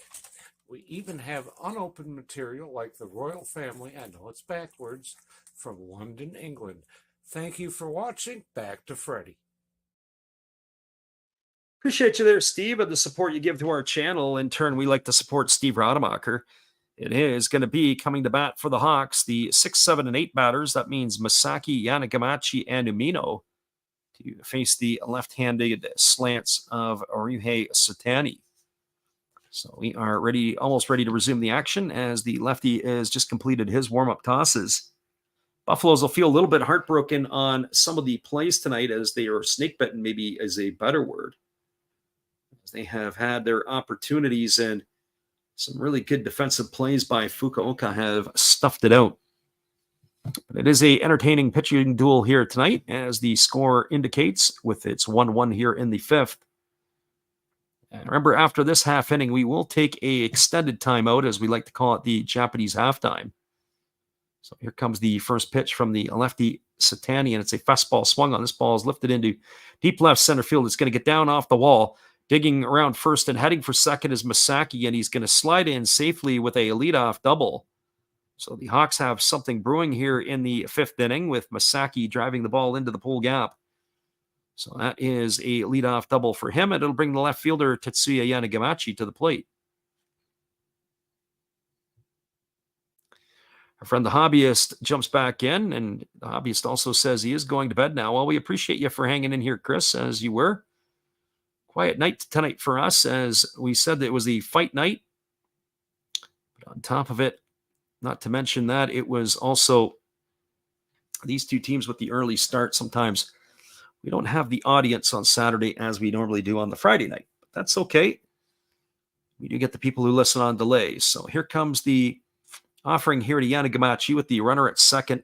And it is a breaking ball waved out and missed. Count is 0-1. Hobbyist says, go Eagles. Our friend Jesse Harway says that they got the Blitzball group tuning in here after the UFC. And so welcome to the Blitzball group. Hobby says early start. Yeah, this game is an earlier start by Japanese standards. 9 o'clock Pacific time or midnight on the Eastern time zone. As that ball is swung on, it's chopped over in front of the plate.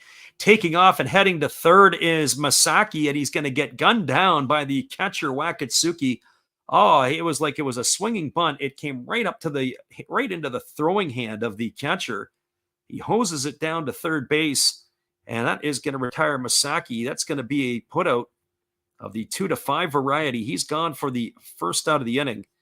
Safe on the fielder's choice is Yanagamachi at first. And we tip the hobbyist a good night. Chris, great to see you in here, and I hope you and your family, everybody is doing well down there in Tennessee. So I was going to bring up the catcher, Takashi Umino. Umino tonight does not have an official at bat. He is squaring the bunt as they throw over to first base, and diving back in time is the base runner, Yanagamachi. Umino did have a sac bunt his first time up, and he's already looking to sacrifice here. We'll keep an eye on Yanagamachi. He doesn't run as well as he used to. He's only got one stolen base. He pulls back, and it's a ground ball slashed through the 6-hole into left field.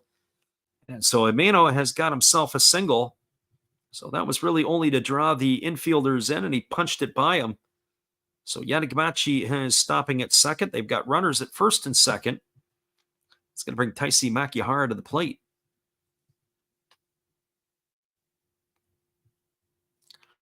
And for Makihara, he is 0 for 1 this evening. He's grounded to the shortstop his first time up. But he bats here with runners at first and second and one gone.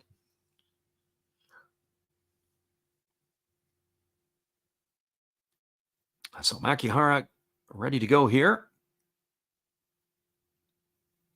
as he is waggling the bat, waiting on the first offering from the lefty Satani. Satani really only the second time tonight that he's kind of had a little bit of action on the pass. And there's a breaking ball that drops in for a called strike, and the count is 0-1. So no balls and one strike. Friend Jesse Harway with the Blitzball crew. I don't know if you guys have had any Blitzball action this year or not.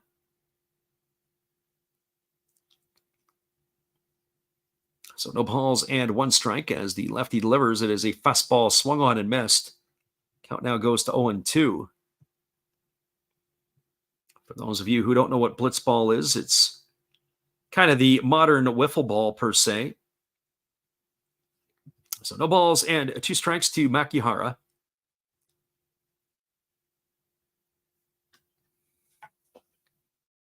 Crowd is in full form here tonight.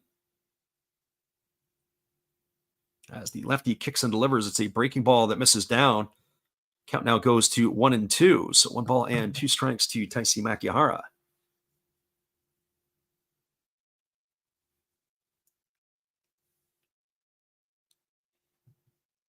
The top of the order, Kenta Imamiya to follow here, and then Yukio Shudo. One would have to think that Satani wants to try to take care of business right here and now. The lefty-lefty matchup. Here comes the pitch. The 1-2 on the way. It is a breaking ball swung on. It is chopped foul just past the bag at first base. That keeps the count at 1-2 to Makihara. And as a reminder here, once this half inning is finished, we will take a timeout because, well, it's what we like to call Japanese halftime, the extended break between the 5th and the 6th inning. Gives us an opportunity to refresh our iced tea and get ourselves a new drink, stretch our legs, grab a little bite to eat. We can carry on with this one here. Here comes the 1-2 pitch. Breaking ball waved at and missed, and Makihara goes into the books. He's gone for the second out of the inning. He couldn't hold up on that pitch. He's down for out number 2, and that'll bring up the top of the order in Kenta Imamiya. Well, for Imamiya, he is the one responsible for partly responsible for the first run of the day as he drove home Tetsuya Yanagamachi with the first run of the ball game. He also did that with 2 outs back in the 3rd inning. He is 1 for 2 this evening. He's also made a couple of nice plays defensively for the Hawks. Batting from the right side against the left-handed throwing Satani. He's raised his season average up to 258. 3 homers and 22 runs driven in. as the lefty kicks and delivers. It's a breaking ball that misses down, and the count is 1-0. Mamiya always seems to show up big in certain situations. He is one of those type of players. He's not somebody that you can rely on as a regular run producer, but he can always seem to show up and get the clutch hit as needed. And this would be one of those opportunities. Here's the 1-0 pitch as the lefty delivers. It's a fastball taken for a called strike, and I think Mamiya would want that pitch back. It carved the plate right in half. So 1-1 strike it is.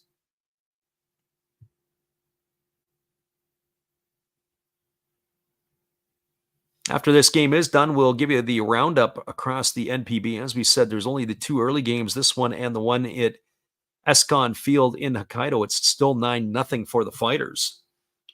Here's the pitch. Fastball swung on. This ball is lined up the middle for a base hit. Rounding third and heading home and scoring the second run of the game is Yanagamachi. And sliding into third safely is Amino. And the Hawks have taken a 2-1 lead.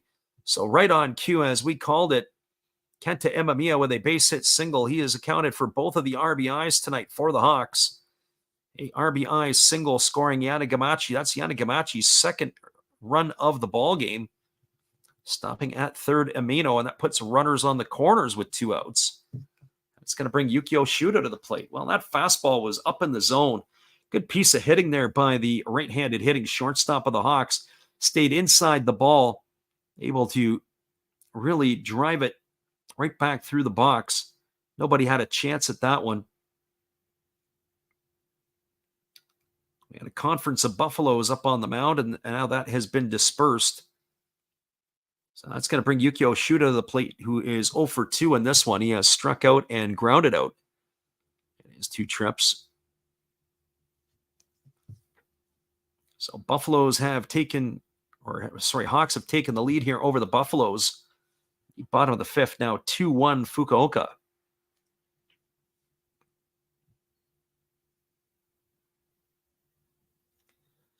So Shuda waiting on the offering from the lefty, and the first pitch is a breaking ball that misses down and away, and the count is 1-0 to Shudo. Shudo struck out in the first inning, and he grounded to second in inning number 3. Gotta like Shudo, just the way that he can run, and he's versatile. He's getting most of the starts in center field, but he did play quite a bit of third base last year. Here comes the 1-0 pitch as the lefty works set, now delivers. There's a fastball that catches the outside corner, and the count runs even to 1-1. So 1-1 strike.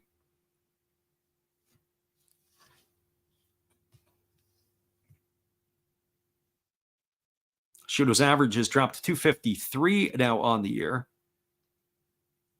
It's the left-handed hitting center fielder waiting on the delivery from the lefty Satani. Instead, they throw to first base and getting back safely as the runner over there, so no damage done.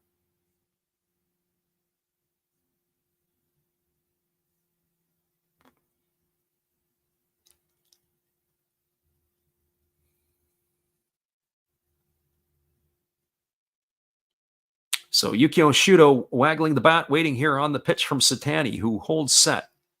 Here's the 1-1. Fastball swung on. This ball is lined into right field for a base hit. That's going to get another run in for the Hawks. Coming in to score is Amino. And Yukio Shudo delivers a base hit single, and he's got himself an RBI, and it's now 3-1 for the Hawks. So for those of you who are thinking that this was going to be an under in the first 5 innings, well, hold tight here. The way that the Hawks are swinging the bat right now, and they've got Ryoya Kurihara coming to the plate, that could change in an instant. That pitch was an absolute P-Rod into right field. Stopping it there was Tomoya Mori. So you've got Shudo at first. The runner at second is Imamiya. And now Kurihara striding to the plate. He is 0 for 2 tonight, but he himself is a run producer. He's got 50 runs driven in on the year. First pitch breaking ball drops in for a called strike. The count is 0-1. So no balls and 1 strike to Kurihara.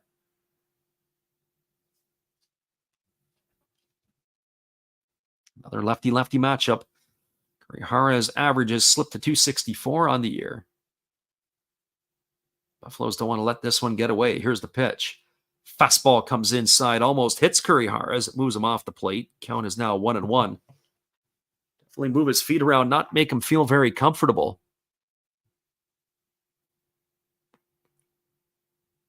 That would certainly be up the alley of the left-hander Satani. Here's the 1-1 pitch. As he holds to the set, now he kicks and fires. It's a breaking ball swung on. This ball is lifted into left field. This is going to get down for a base hit, and they're sending Imamiya. Here comes the throw to the plate, and the throw is going to be in time, and he is going to be gunned down for the third out of the inning. A nice throw there by the left fielder Nishikawa as he hoses Imamiya. It's going to go down in the books as a 7-2 putout. So a single there by Kurihara, but it doesn't cash the run. And that will do it here for the Hawks in their half of the fifth inning. They had 2 runs in the inning on the benefit of 5 hits. There was no errors, and there were 2 runners left aboard. Your scores were now through 5 complete innings. It is the Hawks 3 and the Buffaloes 1. Stay with us, everybody. We're going to take that extended break here as we'll put the music on loop. We appreciate you guys for listening in here with us tonight on the Last Rounds Baseball YouTube channel.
Welcome back, everybody. A little late getting back in the saddle. Pitching change for the Hawks. It's Koya Fuji on the mound, and he's ahead in the count at 0-2 to Kai Nakagawa. As it is the 3, 4, and 5 hitters to come to bat here in the inning. As that breaking ball misses down, and the count goes to 1-2. So the replacement here of Tomohisa Ozaki leaves with a 3-1 lead here in the 6th inning. So the Hawks are going to try to shut this down with the bullpen from here on out. So 1 ball and 2 strikes to Nakagawa as Fuji kicks and delivers. Fastball swung on. This is going to be lifted foul into the seats over on the first base side. The count remains at 1 ball and 2 strikes. Ryoma Nishikawa and Kotaro Kobayashi to follow here in the 6th. As the right-handed hitting, Nakagawa waits here on the offering from Fuji. As Fuji holds set, he kicks and delivers. The pitch is a split-figure pitch, swung on and missed, and Nakagawa's in the books. He's gone for the first out of the inning. So 1 Buffalo up and 1 Buffalo down here in the 6th, and that's going to bring up the left fielder, Ryoma Nishikawa. A little bit of a surprise if you would have asked me that it would have been the Buffaloes taking their pitcher out first before the Hawks, but what do I know? I don't know what kind of pitch counts either of these two may be on. But certainly not enough here, in my opinion, that Ozaki couldn't have gone another inning for them. Well, that brings up Ryoma Nishikawa to the plate. He is 0 for 2 tonight. Strikeout and a ground out in his 2 trips. As the pitch from Fuji is on the way, it is a fastball that bounces up to the plate, and the count is quickly 0-1. Checked out. 1 ball and no strikes. Got another milestone tonight as we surpass the 3,000 subscriber mark. We appreciate all the people who do listen and support us and who watch our daily shorts as we are continuing to crawl up the numbers. There's the 1-0 pitch on the way. It's a fastball swung on and missed. The count is even at 1-1. It's been very interesting over the years when we started YouTube. We actually started our channel back in 2010, but we never did anything really until 2020, 10 years of dormancy. And it was before the pandemic that we started actually doing some videos. As that fastball swung on and missed, the count goes to 1-2 on Nishikawa. And then it took us 30 months, 2.5 years to get to 1,000 supporters and subscribers to the channel. And then it took us, I think it was 13.5 months to get to the next threshold of 2,000, and now it's taken us 9.5 months to get to 3. So that's a interesting piece of accomplishment that we can share with our subscribers. There's a breaking ball that misses down, and the count now goes to 2-2. And we enjoy doing the games. I think we probably could pick up the pace and maybe do a little bit better, but that's the way it is. Our friend Eloy Perez is in the house. He says, what's the score of the Lions Fighters game? And that score is, last time we looked at, 9-0 for the Fighters. They have taken their frustrations out from last night's game into today's game, Eloy. Thanks for popping in with us here tonight. There's a fastball swung on, and this is lifted foul. It's going to reach the seats on the third base line. See a light crowd in here tonight. We had the fights earlier, and I still am a little amazed that it was in Manchester where the fights were held today. I don't know if our friend Jesse's still with us.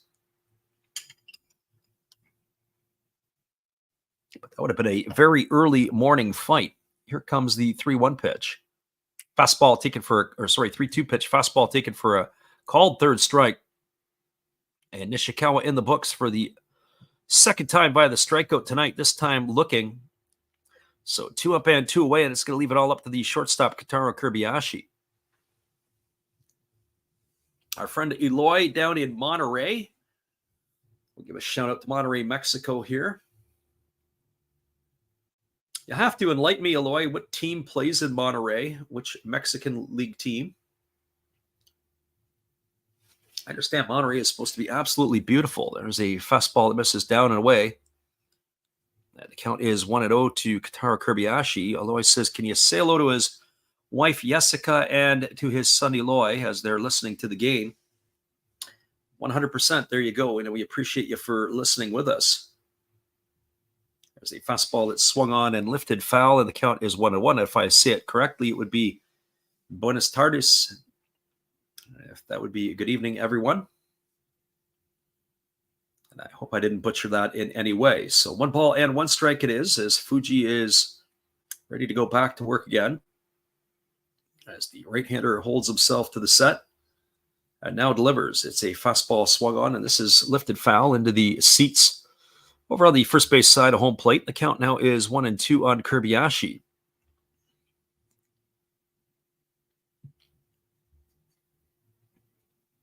So 1 ball and 2 strikes. We announced that tomorrow we'll probably do a major league game. I'll take a look at the pitching matchups before we call it a night here and add one in there. So our friend Eloy says in Monterey, it's if I say this properly, it's Cale Solantes or Sultanes of Monterey. They play in the LMB. As that fastball misses upstairs, the count is now 2-2. So 2 balls and 2 strikes. As the pitch from Fuji is on the way, it is a fastball swung on, and this is lifted foul. Count remains at 2-2.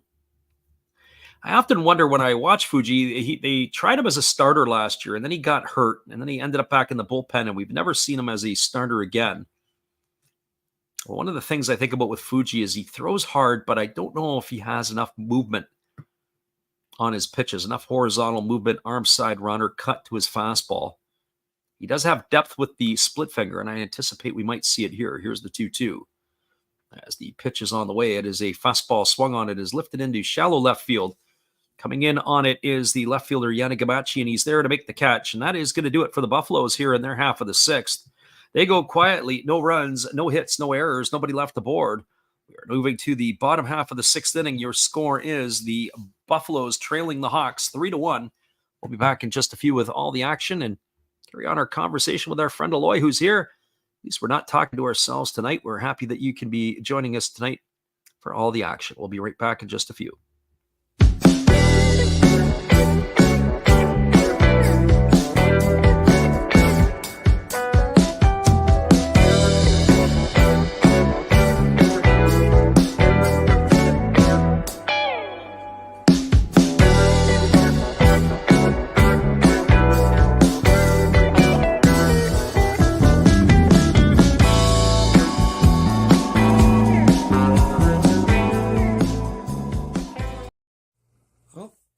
Hello? Oh, hey. Yep. I'm just sitting here listening to Freddie call another game here on YouTube. Oh, yeah, going really good. He's calling a great game. Really exciting. Lots of stuff going on. You're lucky it's commercial break right now. I got a second. Oh, yeah, of course I'm having a cold one. Oh, yeah, got plenty of videos coming up this week. You should stop in. Check them out. Leave a like, tell other people. But Freddie's coming back. I gotta go catch the game. I will check in with you later. You have a good night, buddy. Bye. Welcome back, everybody. It is going to be the bottom of the 6th inning as the Hawks will send the heart of the order up to bat. It'll be Hataka Yamakawa, Kensuke Kondo, and Tomoya Masaki. We're just waiting to see if it'll be the end of the line for Ryuhei Sotani. Sometimes you would think about on these Sunday games, they do get the day off tomorrow, and there's a possibility that maybe with that day off, they won't be using any of their bullpen, or they got a day to refresh them. We are getting a pitching change here for the Buffaloes, as coming into the game, it's going to be number 66, Hiroshi Suzuki, will be taking over on the mound. So Hiroshi Suzuki making his 17th appearance of the year, replacing Ryusei Sotani here. Can't remember if I've seen Suzuki pitch this year or not. I think really how I view relievers very much so are like offensive linemen in football. You don't really notice them until they blow a play or they come in and pour gasoline on the mound and get lit. As the first pitch from Suzuki is a split finger pitch swung on and missed by Yamakawa. The count is quickly 0-1. They just sort of go about their way as they do. So no balls and 1 strike as the right-hander Gets the sign from his catcher Wakatsuki, kicks and delivers. Fastball misses down, and the count goes even at 1-1. And so, yeah, that's where you have to kind of venture the bat. And what's the life expectancy of a reliever with one team? In Major League Baseball, there's some players get carved out a 9, 10, 11, 12-year career, but it's with 6 or 7 different teams. Here's the 1-1 pitch. Fastball swung on. This ball could be trouble. This ball is hit into deep left field, and this ball is going to be gone. It's about 15 rows up into the seats, and Hotaka Yamakawa has added to his league-leading home run total with his 16th of the season. It is a leadoff shot here in the bottom half of the 6th inning, and the Hawks have extended their lead to 4-1. Yamakawa, there's the instant impact. As soon as he steps into the box, he's in scoring position. He made that one a no-doubter, welcoming Suzuki to the ballgame. And that's going to bring up the designated hitter, Kensuke Kondo. Ball was absolutely shellacked. Looked like it was a split finger pitch that was left up in the zone. A splitty that forgot to split and absolutely tattooed by Yamakawa. So his problem seemed to be a distant memory in a Fukuoka uniform. Here's the pitch. Fastball swung on and fouled away as Kondo is in the hole here at 0-1. So no balls and 1 strike. It got out in a big-time hurry. So no balls and 1 strike to Kondo as he's facing the right-hander Suzuki here for the first time. Pitch on the way is a fastball that misses upstairs. Count runs even to 1-1. You just kind of see the way this game was going for the Hawks. Able to get themselves a couple of neat plays defensively and some timely hitting. There's a fastball swung on, it's grounded, and the ball's got eyes as it gets through the 4-hole past the glove of the second baseman Adachi into right field. And that is going to be a single for Kondo. So he is aboard here, and that's going to bring up the right fielder, Tomoya Masaki. And the way that the Buffaloes have played, they were out hitting at one time the Hawks going into the last inning. But the Hawks pounded out 5 hits in the 5th inning, and they've already got 2 here in the 6th. And their bats have woken up for sure. Now it kind of makes you wonder if the Buffaloes may have squandered some opportunities early in the game to put a couple more runs on the board. It might be a little bit of a different scoreline. Or maybe the tempo of the game would have been a bit different. Here comes the offering now to Masaki as the right-hander Suzuki holds to the set. He kicks and delivers. Fastball misses down, and the count is 1-0. Masaki is 1 for 2 tonight. He's got a double, and he is struck out looking in his 2 trips to the plate.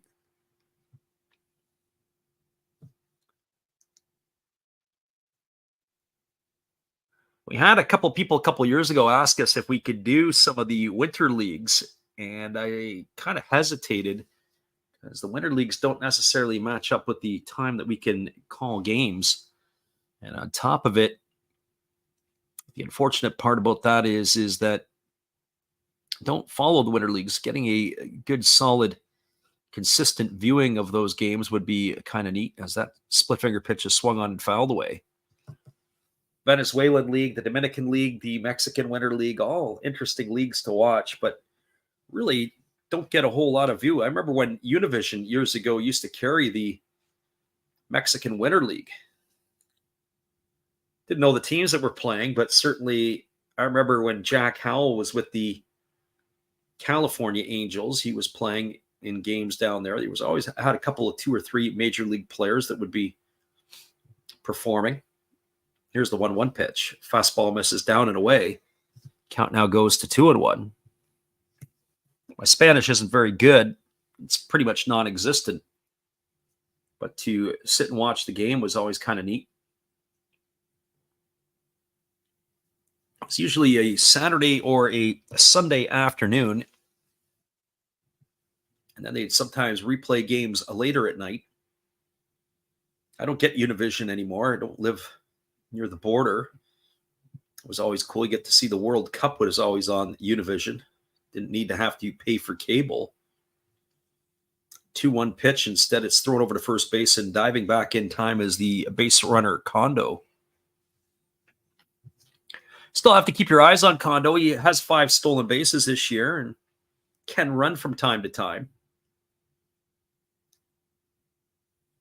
I'd say it would be a bit of a stretch, but he'd have to get it in gear to get to double digits in the stolen base department this year.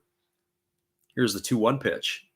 As Suzuki delivers, fastball swung on, grounded to short. Kobayashi to second for 1, back to first. That's a double play. And then a much-needed double play here by the Buffaloes. So that's going to be of the 6-4-3 variety. To retire Kondo at second for the first out, and Masaki on the back end for the second. That's going to bring up the left fielder, Tetsuya Yanagamachi.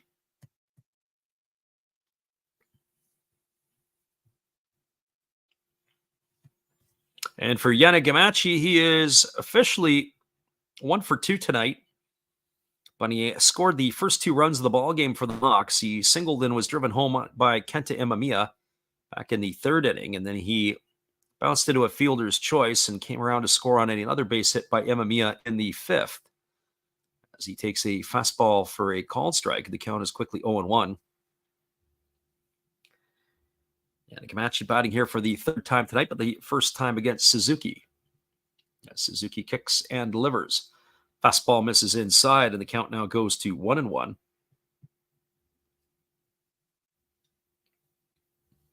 One would expect a pitching parade from here on out for both of these clubs, as this game here is getting into the almost the final third of the game. As the righty Suzuki kicks and delivers, it's a fastball swung on a miss. That was of the split finger variety. 1 ball and 2 strikes to Yanagamachi.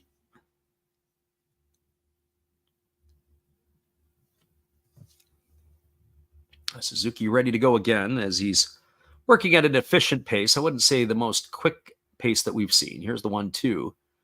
Fastball, take it for a called 3rd strike. Oh, Yanagamachi stood there like the house by the side of the road. He watched it go by for out number 3, and that is going to do it here in the 6th. 1 run in the inning on 1 hit. It was the leadoff home run by Otaka Yamakawa. There were no errors and nobody left the board. We're now moving to the top of the 7th inning. Your score is the Hawks 4 and the Buffaloes 1. Stick around, everybody. We'll be back in just a few with all the action. Appreciate you guys for hanging in with us here on the Last Rouse Baseball YouTube channel. We'll be right back after these.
Welcome back, everybody. We are cruising now to the top of the 7th inning. The back third of the ball game is just upon us, and we are looking to confirm if we do have another pitching change for Fukuoka, as I believe we do.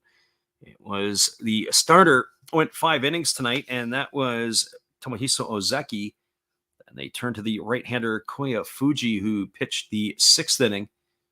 We are anticipating yet another turn to the bullpen here for the 7th inning. And so that is exactly what it is, as we do have a new right-hander on the mound for Fukuoka.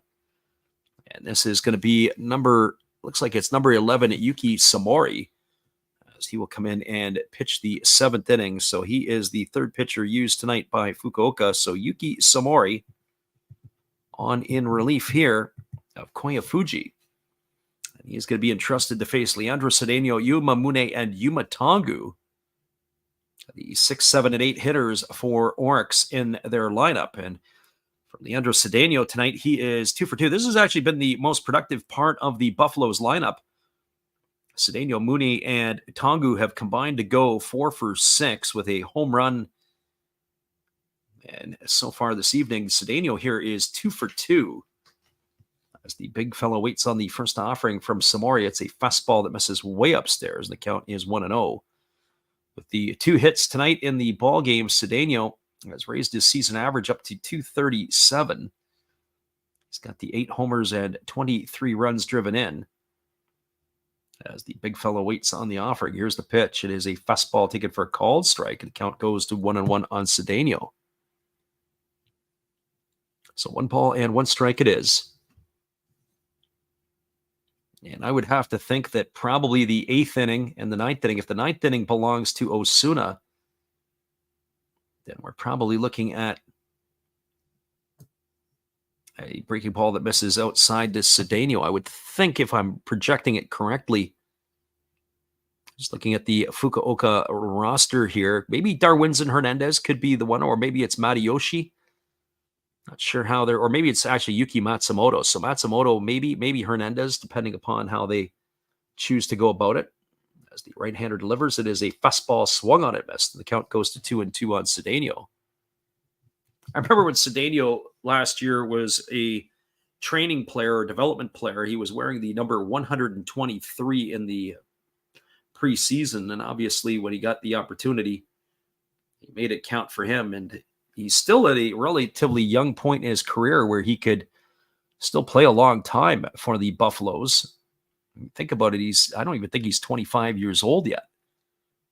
And if hitters don't come into their prime until they're 27 or 28, he still has a long way to go as he fouls that pitch away. Count remains at 2-2. So 2 balls and 2 strikes. Right-hander Samori kicks and delivers. There's a fastball that misses way upstairs. Last pitch was at 94 miles an hour, so he's got some giddy up on the fastball. So 3 balls and 2 strikes to Cedeno. Yuma Mune waiting his turn on deck, as is the bottom 4 in the order to come to bat here for the Buffaloes in this inning. Here's the pitch. Fastball swung on, pop foul. It's going to reach the seats behind home plate. Count remains at 3-2. Looks like the Hawk fans are loading up with their balloons for the in-between innings, getting them all prepared so that they could launch them out. We experienced that in Hiroshima last year as they had the hand pumps and they were letting go of the balloons in between the top and bottom half of the 7th inning. Here comes the 3-2 pitch. Fastball swung on, grounded through the 6-hole into left field, and Cedeno is aboard for the 3rd time tonight with another base hit single. He's swinging the hot stick. So Leandro Cedeno doing his part to try to keep the Buffaloes in this ball game, and that is going to bring up the 3rd baseman, Yuma Mune.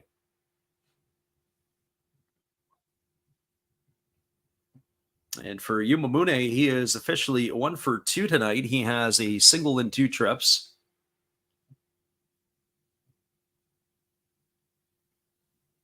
It looks like the crowd is loading up on their balloons. I found it fascinating because in Hiroshima, not only people have their own little hand pumps, they bring their own balloons. They got to buy their own balloons. There's a breaking ball that misses down and in, and the count is 1-0 to Mune. When the balloons are shot off, they have a squeal, but they really don't go all that far. They really kind of just die out. They might get onto the field, but they don't get much onto the playing surface, maybe onto the warning tracks. They just kind of sort of peter out. It's kind of a neat piece, though.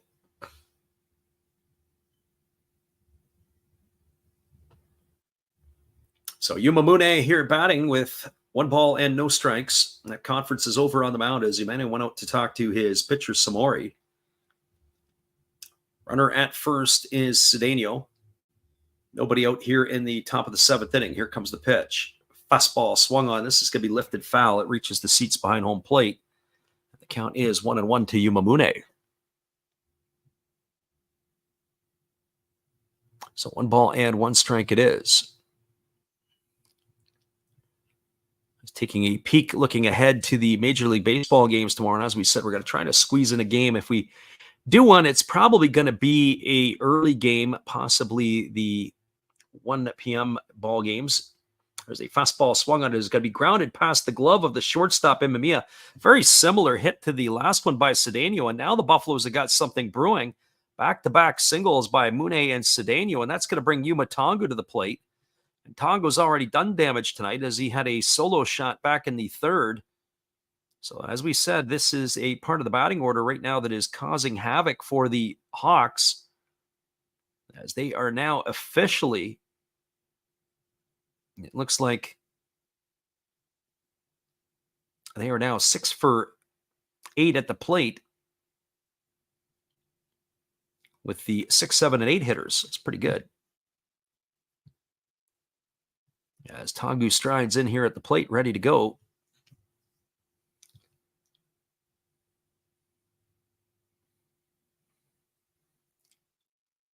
He is waggling the bat, waiting on the first offering here from Samori, who checks the runner at second and now delivers. It's a fastball swung through and missed, and the count is quickly 0-1 to Tongu.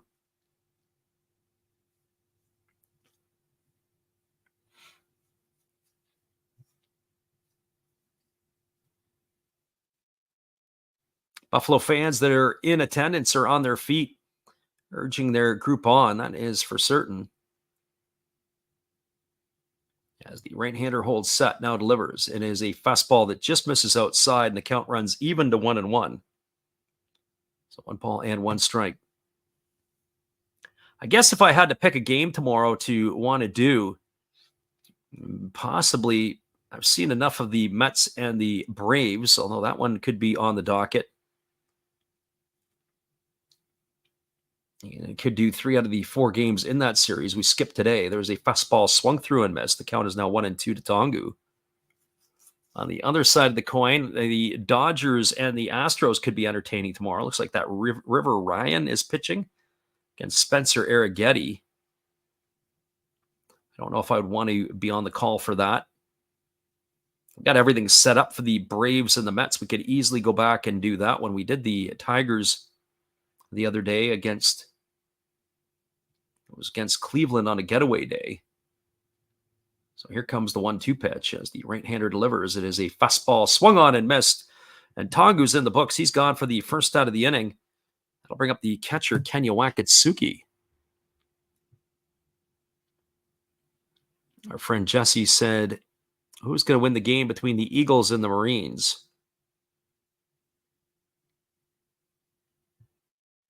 Just have to take a quick look at the pitching matchup over there. Give you our thoughts on that one. It is Tanichi against Shoji. Part of me says it's going to be the Marines because the pitching matchup is in favor of Chiba. On the flip side of the coin, it always makes me wonder a little bit how that's going to go. Well, it looks like we're going to have ourselves a pinch hitter here. So the Buffaloes are going to the bench. It looks like it's going to be Cody Thomas who is coming to pinch hit. Is that correct? That's exactly who it is. So Cody Thomas in the pinch hit. He is 0 for 17 this season in a Buffalo uniform. So let's see what he can do here as Wakatsuki has come out. He had 2 hits tonight, did Wakatsuki. And the first pitch is a fastball that is swung through and missed, and the count is quickly 0-1. So Cody Thomas looking for his first NPB hit. So no balls and 1 strike. 0 for 17. I'm just surprised he's been around as long as he has been. Here's the 0-1. Pitch on the way. Fastball taken at the knees for called strike. The count now goes to 0-2. So Thomas in the hole here. And also interested that they're going to go to Thomas as opposed to maybe a Yataro Sugimoto. Not sure if Marwin Gonzalez is on the game sheet or not, or if he is still down with nursing an injury. Just looking at some of the other options they may potentially have coming off the bench tonight.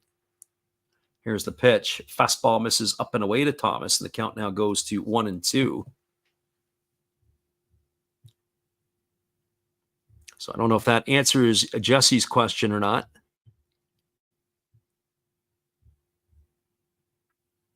Last night, the Eagles lost to the Marines 5-3. As the right-hander ready to go again. And the Marines beat the Eagles 6-1, and they're looking to complete the sweep. As that fastball misses outside, the count now goes to 2-2.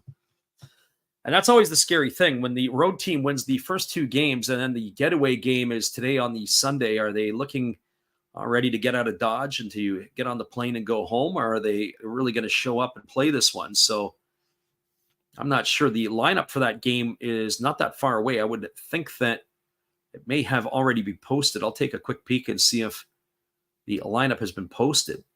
As there's a fastball swung on and fouled away, and the count remains at 2-2 to Thomas. That's another impactful thing is the lineups are not issued until less than an hour beforehand. So I'm looking at the lineup for the Marines tonight. I don't see Polanco in the lineup. I don't see Neftali Soto in the lineup for the Marines. Looks like Fujiwara, Fujioka, Kakanaka.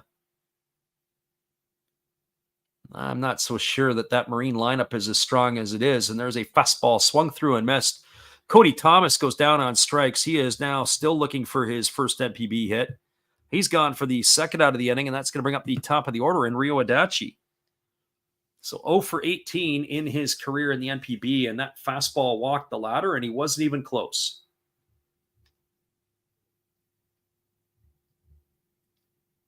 He must tell some good jokes and have some good humor, because you're 4 months deep into the season and how you still have a job.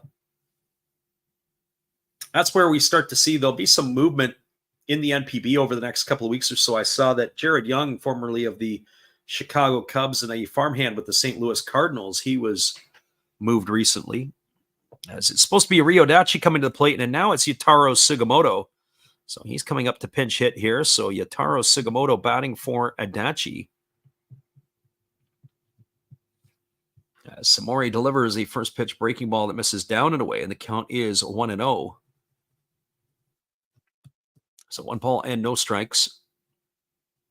So even though everything's stacking up in favor of the Marines in terms of the pitching, certainly the offense that they're running out there, Jesse, would be a bit of a problem. So I might be reserved on that one. Maybe getaway day in Tohoku, the Golden Eagles salvage a victory in the 3-game set. Here comes the 1-0 pitch. Samori delivers a breaking ball that misses down and away, and the count now goes to 2-0 on Sugimoto. Looming on deck is the right fielder, Tomoya Mori. So they're looking to obviously take care of the right-handed hitting pinch hitter of the Buffaloes right here and now.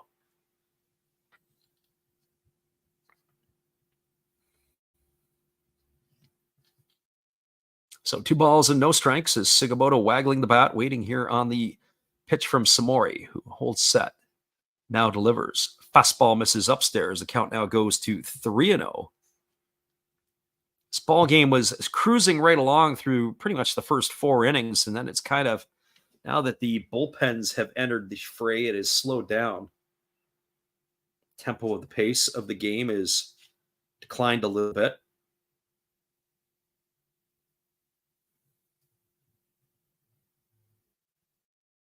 So here comes the 3-0 pitch as Samori works himself to the belt. Checks the runner at second, which is Cedeno. Here's the pitch. Fastball, take it for a called strike, and the count now goes to 3-1 on Sugimoto.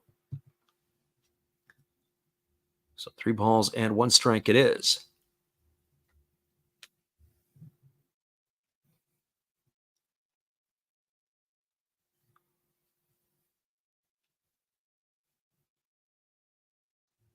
So Samori ready to go back to work as he holds set at the belt. He gets his sign from Umeno.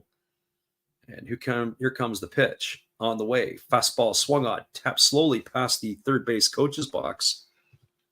And that is going to run the count now to 3-2 on Yataro Sugimoto.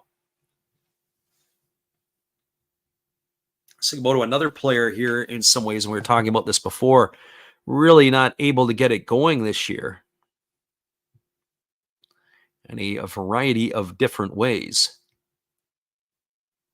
Still 9-0 in the top of the 8th inning between the Fighters and the Lions. That game was over early as the Fighters had jumped them early on, 2 in the first and 7 in the second inning. And ironically, both of the Lions' hits belong to Sosuke Genda tonight. Here's the pitch. Fastball swung on. This is lifted foul into the seats down the right field line, and the count remains at 3-2 strikes.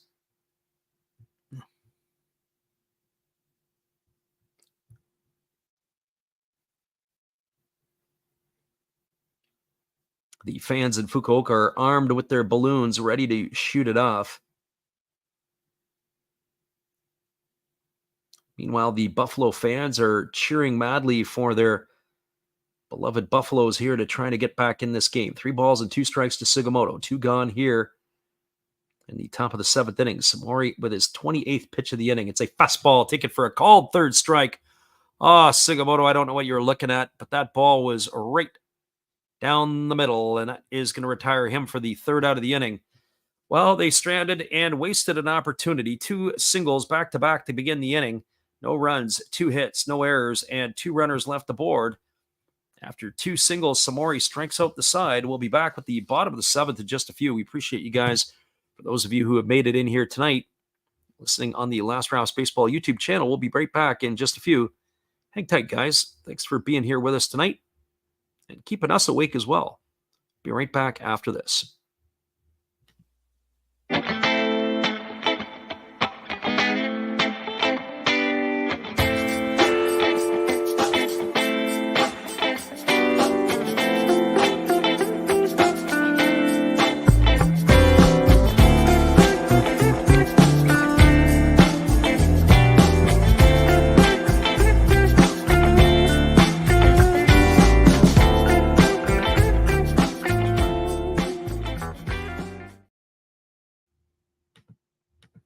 We are moving to the bottom half of the 7th inning. We'll be back in just a few. Appreciate you guys for being with us tonight.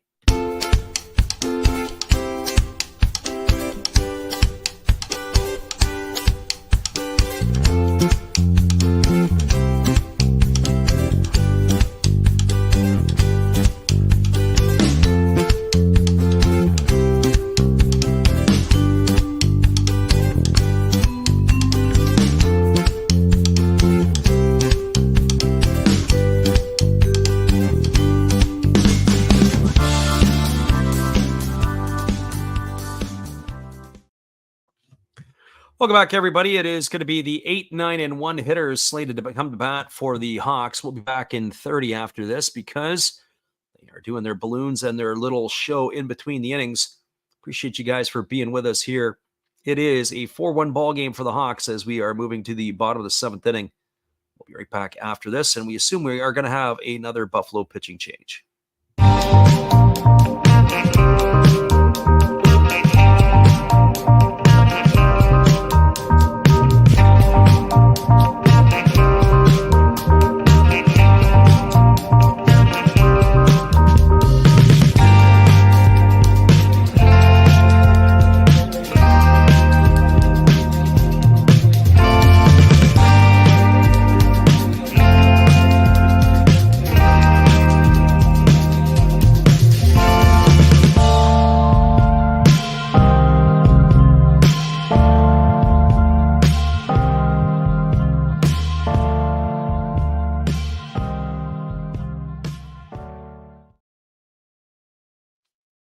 Welcome back, everybody. Well, we're not getting a pitching change. It is still going to be on the hill here. Suzuki working his 2nd inning.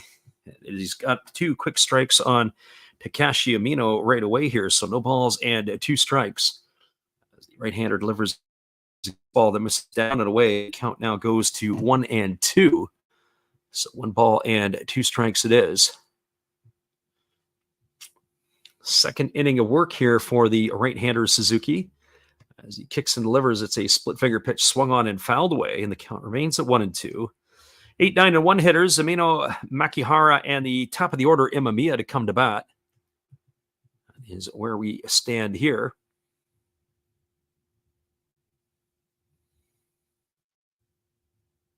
As the right-hander ready to deliver, here comes the pitch. Fastball swung on and missed, and that is going to retire Amino on strikes. He's gone for the first out of the inning. So 1 gone, and that'll bring up the second baseman, Taisi Makihara. So Makihara coming to bat.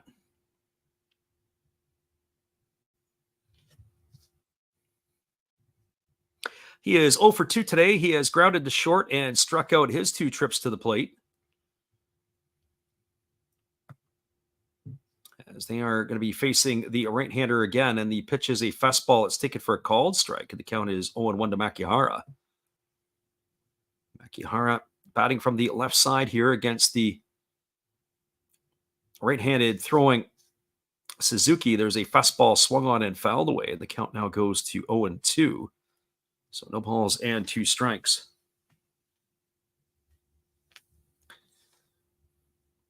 Makihara grounded to short and struck out his 2 trips to the plate tonight, as he is facing Suzuki here for the first time. Here comes the 0-2 pitch. On the way, fastball misses up and away, and the count now goes to 1-2. So 1-2 strikes. As we mentioned before, we're going to make the announcement right after this game of which one that we'll do tomorrow. And as I say, probably leaning maybe back again to the Mets and the Braves. Might as well finish off that series. As that fastball is swung on and fouled away, the count 1-2 to Makihara. It's the easiest setup for us because we've got most of our stuff in place. So we'll have to make a judgment decision on that and see if that will be the case. Here comes the pitch. Fastball swung on, tap foul over behind home plate on the first base side. The count remains at 1-2 to Makihara. So if you're up early and you want to come on by and listen, you're more than welcome, as we will probably do that one for sure. Here's the 1-2 pitch. As the righty kicks and delivers. Fastball swung on. This ball is going to be lifted foul down the left field line. It's going to slice over top of the temporary seating and into the seats. Keeps the count at 1-2 on Makihara. It's now going to be the 7th pitch of the at-bat coming up.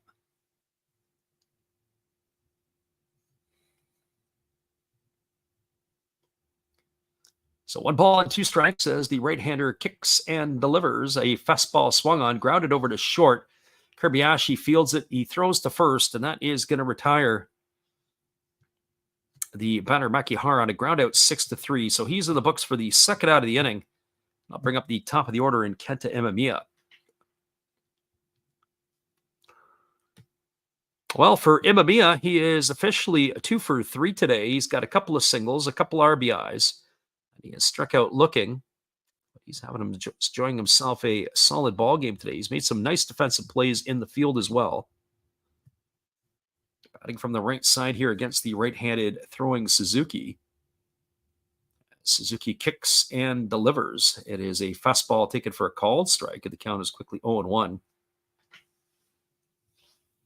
Imamiya, known for his sacrifice bunts, he is the all-time leader in the Pacific League with the most sacrifice bunts of all time.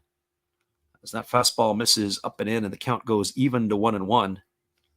So 1-1 strike to Imamiya.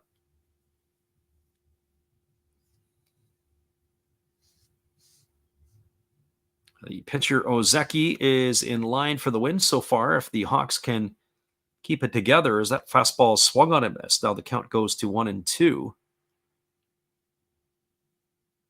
So 1-2 strikes.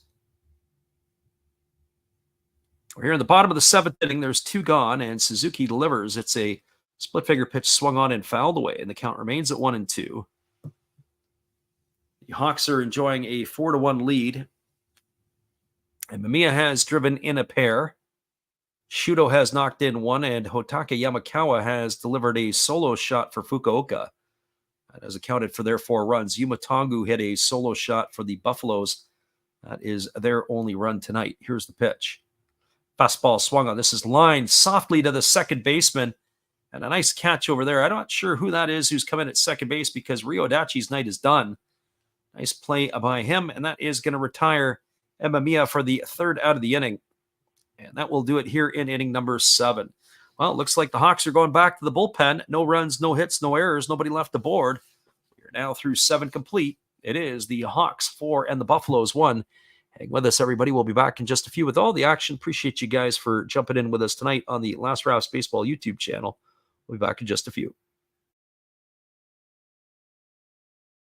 Hello, this is Eric Fox, formerly of the Oakland A's and Texas Rangers baseball teams. If you want to learn about Japanese baseball, see Coach Fred of Last Raps Baseball. If you want baseball instruction, see Coach Fred. If you want to learn about golf, do not go to Coach Fred. Fred, what kind of club is this? At Last Raps Baseball, we know baseball.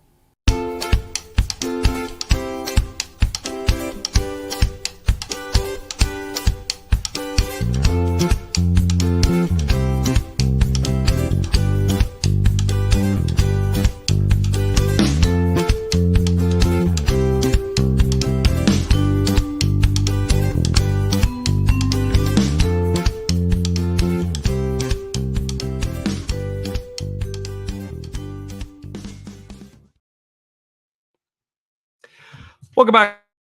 Is going to be Tomoya Mori, Kai Nakagawa, and Ryomi Ishikawa, and it's going to be the left-hander Darwinzon Hernandez, the former Boston Red Sox, taking over here on the hill, which means he's going to be the 4th pitcher used tonight by Fukuoka. So Darwinzon Hernandez on here to pitch the 8th inning. I have to tell you, the way he's pitched this year, he's got himself his 29th appearance. He's got an ERA of 1.93. You got to think somebody in Major League Baseball is going to be knocking on this guy's door for next year. He has been very, very good for the Hawks, and he is still relatively young. I don't even think he's 29 years old yet. I'll have to do a double check on that one. But Darwinzon Hernandez on in relief. He is a Venezuelan. In fact, he is going to be 20. He's only 27 years old. He'll be 28 after the season. He pitches a fastball delivered to Tomoya Mori that swung on and fouled away, and the count is 0-1. So he played for the Boston Red Sox. They list him at 6'2", 245. I believe the 245 part, he looks a little taller than the 6'2" that they list him at. Here comes the pitch. It is a fastball that just misses outside, and the count runs even at 1-1. They really need to update his NPB stats through 2023. Last year, he came over late on some of the sites that we look at. There's a pitch. It's a fastball swung on and lifted foul into the seats, and the count is 1-2. He was with the Red Sox from 2019 to 2022. And then he joined Fukuoka last year, and he has been here as well since. So be interesting to see what Hernandez will do. He was designated for assignment in January of 23. There's a fastball swung on and missed, and Mori is in the books. He's the 1st out of the inning.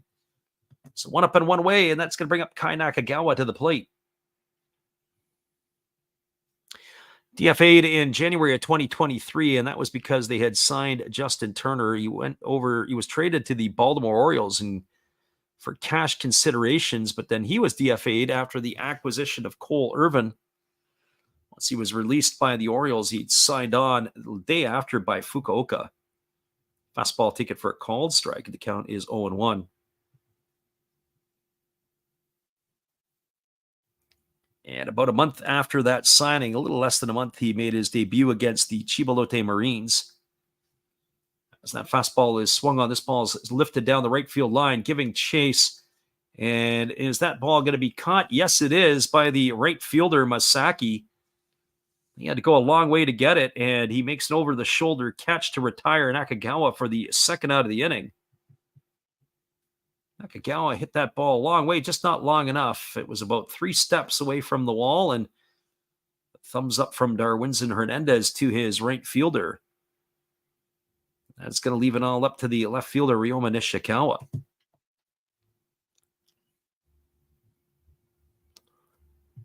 Well, Nishikawa striding to the plate. He is 0 for 3 tonight. He has struck out twice and grounded out. And he check swing fouls it off right into the catcher. Oh boy, Amino's jumping around. I'm not sure where that got him. It got him on the thigh or where exactly it ended up getting him, but that is no balls and 1 strike.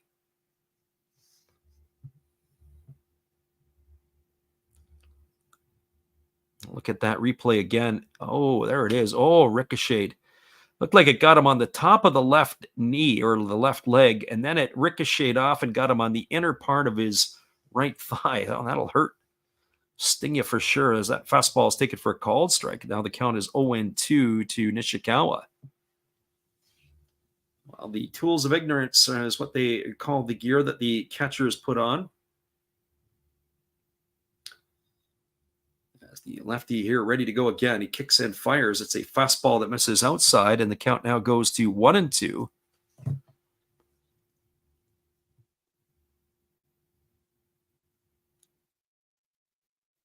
So 1 ball and 2 strikes. As the lefty Hernandez delivers again, there's a breaking ball. Oh, that pitch looked pretty good, but not according to the home plate umpire, who didn't go up with the right hand, and the count now goes to 2-2. So 2 balls and 2 strikes.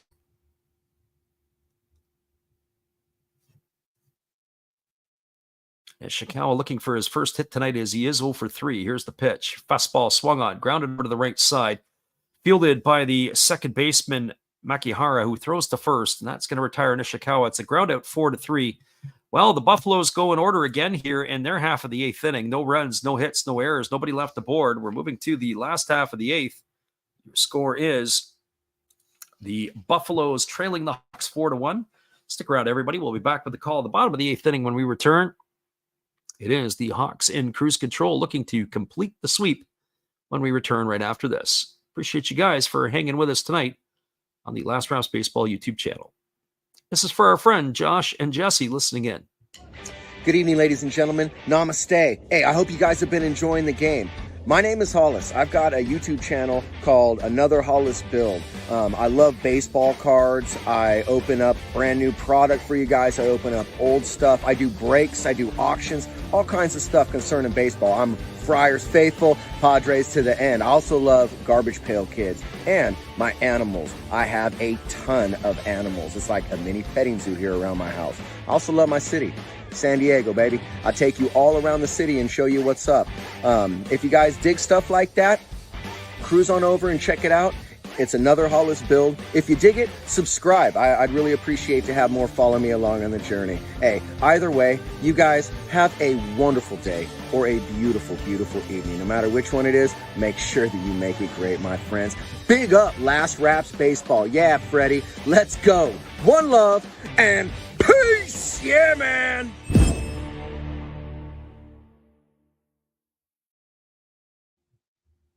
Appreciate you there, Matt, and the support you give to our channel. And in turn, we support Matt Hollis. We are moving here to the bottom of the 8th inning. We're anticipating a pitching change for the Buffaloes, but hang tight, everybody. We'll be back in just a moment with all the action right after this.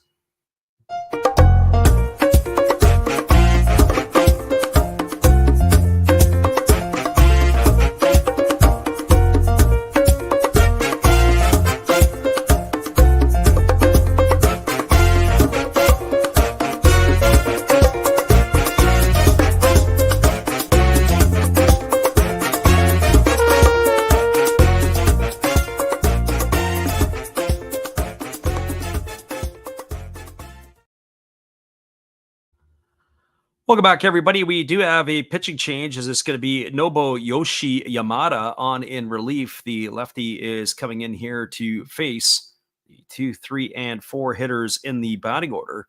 So Yamada on here to face Yukio Shudo, Ryoya Kurihara, and Hotaka Yamakawa. So he is going to be the 3rd pitcher used tonight by the Oryx Ball Club as the left-hander now gets himself ready to go against Yukio Shudo. And the first pitch on the way is a fastball taken for a called strike. Count is quickly 0-1. Yukio Shudo, 1 for 3 tonight. He's got a single in 3 trips. He's also driven home a run as he is batting from the left side against the lefty Yamada. As the pitch on the way is a fastball swung on and fouled away into the seats over on the third base side. Count now goes to 0-2. By the time this journey's done, I don't think I'm going to get to Nagoya. I think it's just too big of a journey and too big of a cost to see the Chinichi Dragons. But what I am thinking about is if I'm able to, after this journey, it'll leave me the 2 in the Northeast, Fukuoka and Chinichi, that I haven't seen yet. So here comes the pitch. Fastball comes inside and misses, and the count is 1-2 to Shudo. So 1 ball and 2 strikes. Our friend Jesse pumping the pom-poms for Matt Hollis. That tells me you probably want more. Fastball swung on and lined into the seats, foul over on the third base side. Count remains at 1-2. So 1 ball and 2 strikes it is.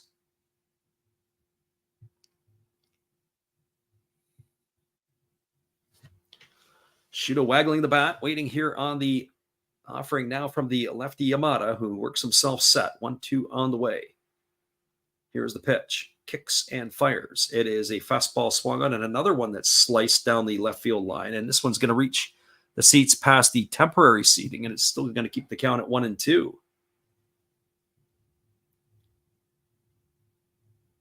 Good piece of hitting there by the left-handed hitting Shudo as he's able to keep his weight back and just fight it off. Shortening up his swing for sure. Here comes the 1-2 pitch as the lefty Yamada holds set. He kicks and fires. Fastball swung on and line foul down the left field line. Count remains at 1-2, so the battle continues here. Hawks have 3 outs to get, and they will cash in another victory here against their Pacific rivals. And also, too, if the Hawks do get a win here, they're going to extend their lead, or potentially extend their lead, depending on the outcome of the Marines-Eagles game. And they have a 10-game lead right now on Chiba as that fastball swung on and fouled away, and the battle continues again. They have a 10-game lead on Chiba going into tonight's affair. Chiba obviously playing in Tohoku, and they are well back of the Hawks. A win here puts them at 10.5 up, pending the outcome of the next game. As here comes the pitch from Yamada. It's a fastball swung on, and it's fouled off right into the batter Shudo, and the count remains still at 1-2. It's going to be the 9th pitch of the at-bat coming up here to the Fukuoka starting center fielder. Much tighter race in the Central League. It's really a 4-horse race. The Swallows are 10.5 back. The Dragons are 10 back. They might as well be close to being finished. Whereas the Bay Stars are 4.5 back. They are 1 game out of a playoff spot. The leaders are the Giants for now, as that fastball swung on and lifted foul into the seats over on the third base side. And we're going to continue to have this at-bat drag on. Carper 2 games behind the Giants, and the Tigers are 3.5 games behind the Giants. The difference there is Hiroshima's got 5 games in hand on the Yomiuri Ball Club. So here comes the 1-2 pitch as the lefty works himself to the set. As he kicks and delivers, it's a fastball that misses down, and the count now goes to 2-2. So 2 balls and 2 strikes.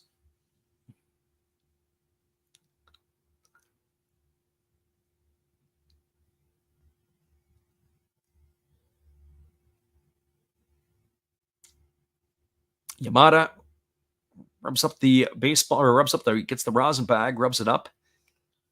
As he's ready to go again, he's got himself a new baseball here. It's 2 balls and 2 strikes. Pitch number 11 of the at-bat coming here to Yukio Shudo. As he works himself set, here comes the pitch. kicks and delivers. Fastball swung on, grounded over to the right side of the infield. Neatly fielded by the second baseman who throws to first, and that is going to retire Shudo for the first out of the inning. But boy, that was a marathon at bat. Ground out 4-3. Still have to check on to see who came in to replace Adachi at second,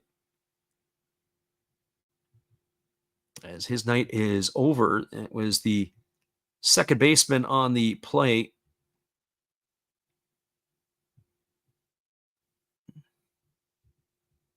Looks like it was Osato. So that's a new one for us. The parade at second base continues for the Oryx Buffaloes. It's Kosi Osato as the first pitch is delivered up and away to Ryoya Kurihara. So ball one to him.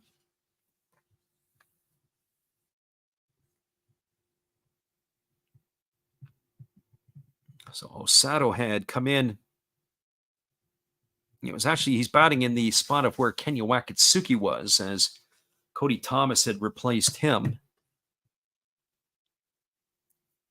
Fastball there was swung on and missed by Kurihara, and the count goes even to 1-1.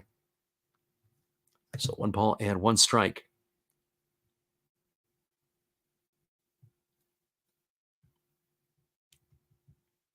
Here's the pitch. It is a fastball taken for a called strike.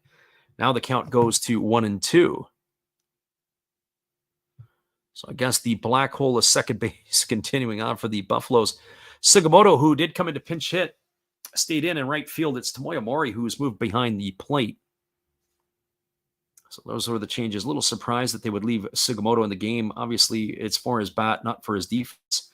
Fastball swung on. This is going to be grounded through the 4-hole past the glove of Osato.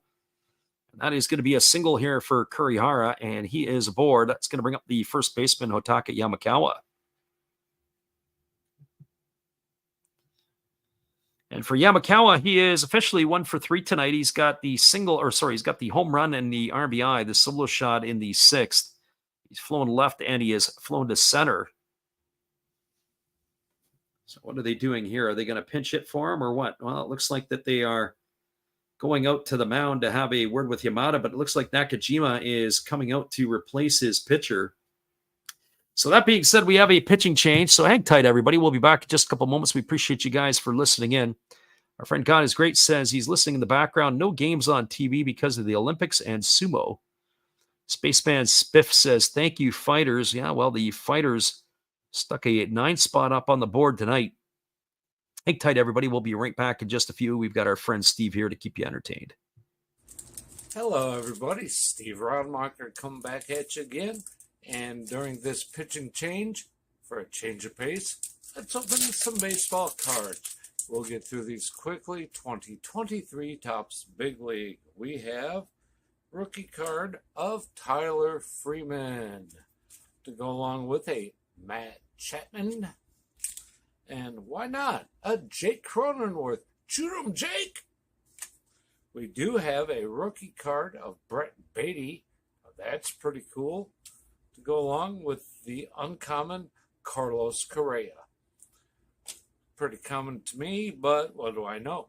Trey Mancini to go along with a rookie of Kodai Senga. Freddie, tell them about Kodai.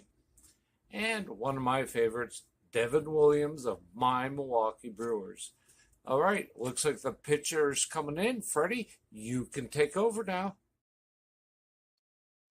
Welcome back, everybody. It's going to be Seiru Kodajima coming in, and he is going to be facing Hotaka Yamakawa. He is making his 31st appearance, and he's got an ERA of sub-1 this season. So let's see what he can do against the big fella Yamakawa. Yamakawa, as we said, had a home run in the 6th inning. He's 1 for 3 tonight. His home run in the 3 trips, as he's ready to face the right-hander for the first time, and it's a breaking ball that misses down and away, and the count is quickly 1-0. So 1 ball and no strikes.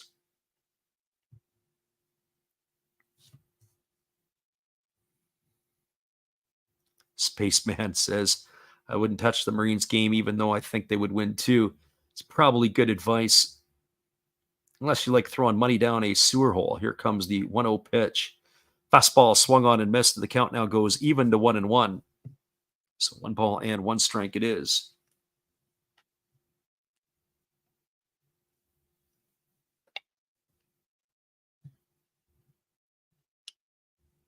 Three outs to get for the Hawks in the top of the inning, and they'll finish this one off.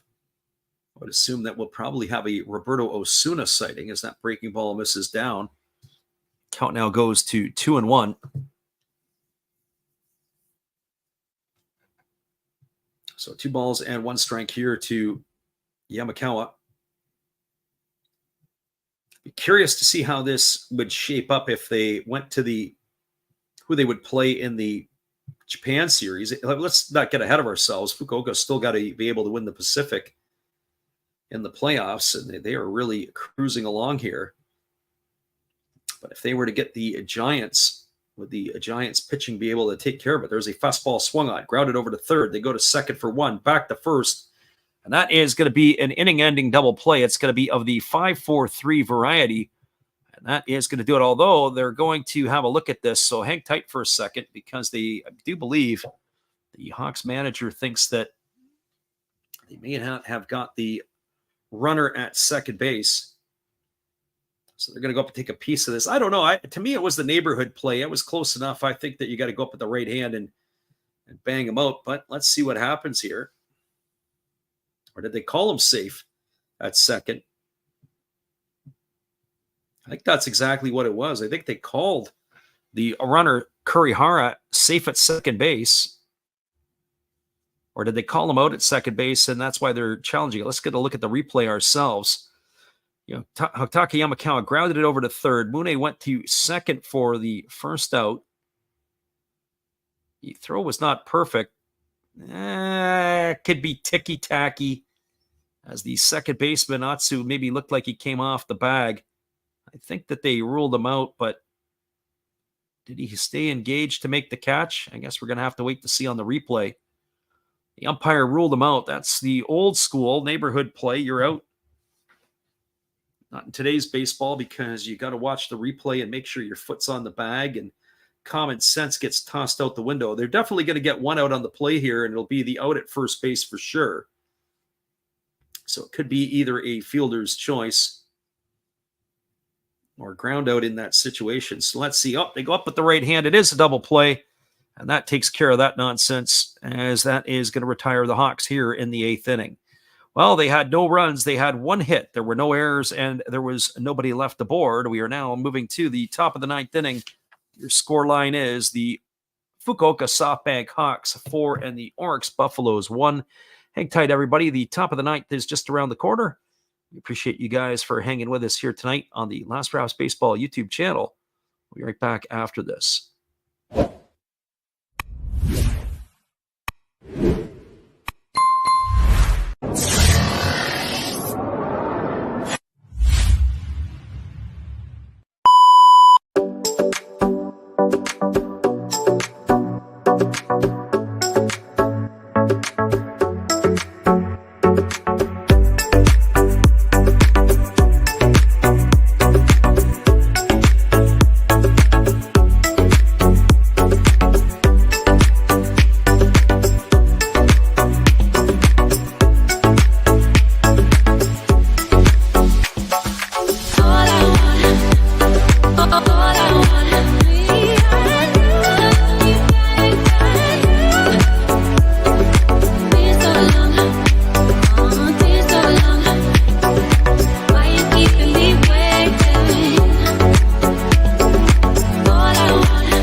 Welcome back, everybody. It is going to be Yuki Matsumoto coming in to try to seal the deal here. He's making his 40th appearance of the year.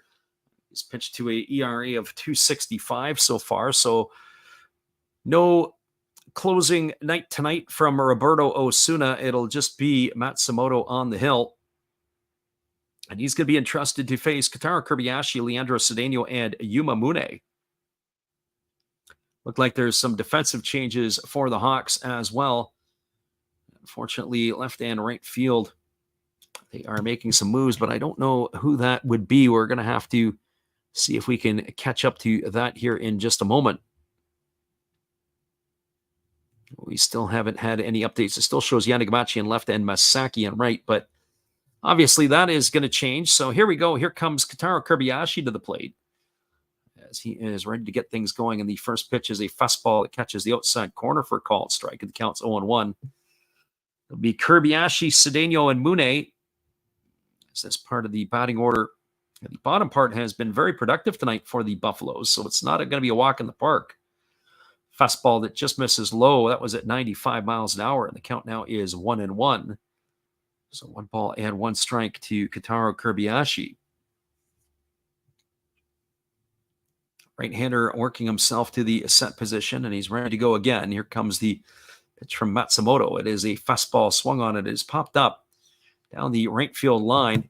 Looks like there's going to be some room there, and making the catch is the right fielder, who is Yuto Kawamura.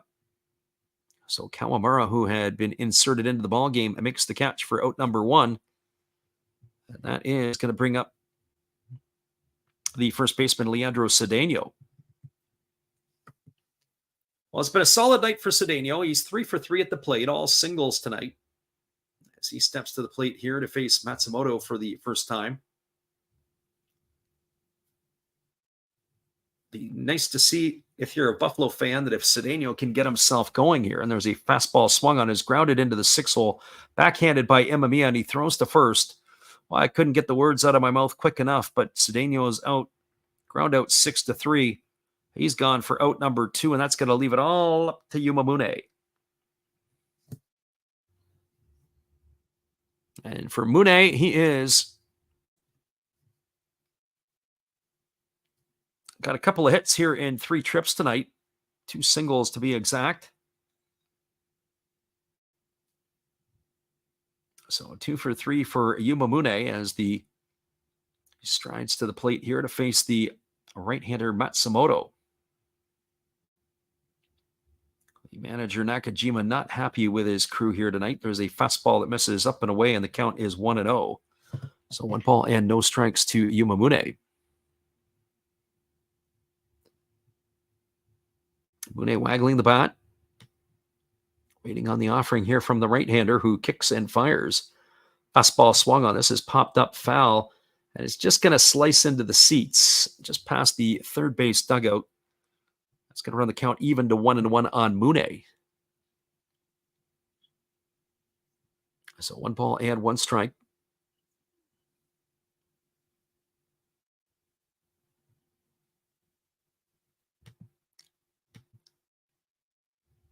Again, Matsumoto ready to go again. He kicks and fires. It's a breaking ball that misses way outside. The count now goes to 2-1. So 2 balls and 1 strike.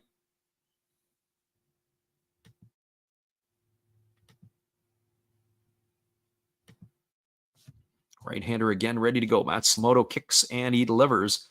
Fastball swung on, grounded, and it's past the glove of the first baseman, Yamakawa, into right field. Yuma Mune with his 3rd hit of the ball game, as he is aboard with a 2-out single, and that's going to bring up Yuma Tongu to the plate.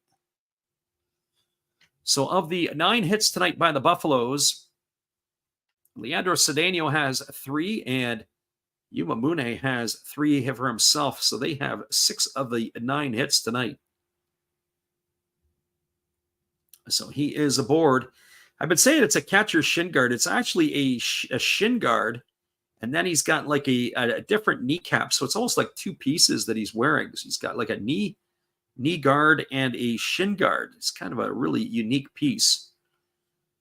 So Tongu steps to the plate. He's got his average up to 195. He's got a homer in 3 trips. He's accounted for the only Buffalo run tonight.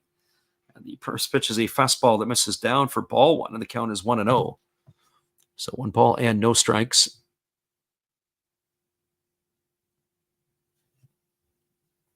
Our friend God is Great said, no games on TV tonight because of the Olympics and sumo. I wonder how much sumo is left.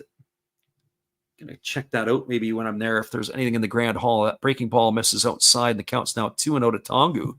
Tying run is waiting on deck, and if it does get to the second baseman,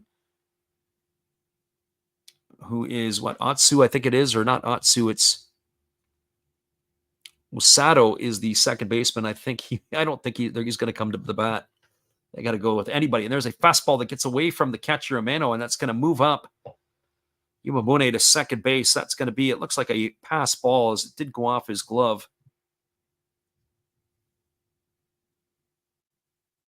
Tying run is on deck. So making it a little bit nervous for most. Yeah, that pitch was definitely a pass ball. That wasn't an easy ball to catch. It was up in the zone, but nevertheless, you get your glove on it, you got to make the grab. That's 3 balls and no strikes here to Tongu. So they do have the base open, but I'm sure they don't want to go that route. Looks like that the balloons are going to come flying again here at the end of the game. So a second chance for balloons. Here's the 3-0. Fastball misses down and away. It's going to be ball 4. That's going to bring the tying run to the plate. And we're going to see what magic the Buffaloes have up their sleeves with 2 outs here. And runners at first and second. We're ready to call this one a night. A couple batters ago, as the first 2 batters went down pretty quick.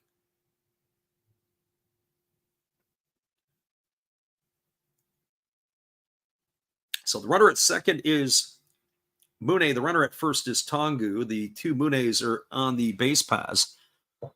And it is going to be Kosei Osato who's coming to bat.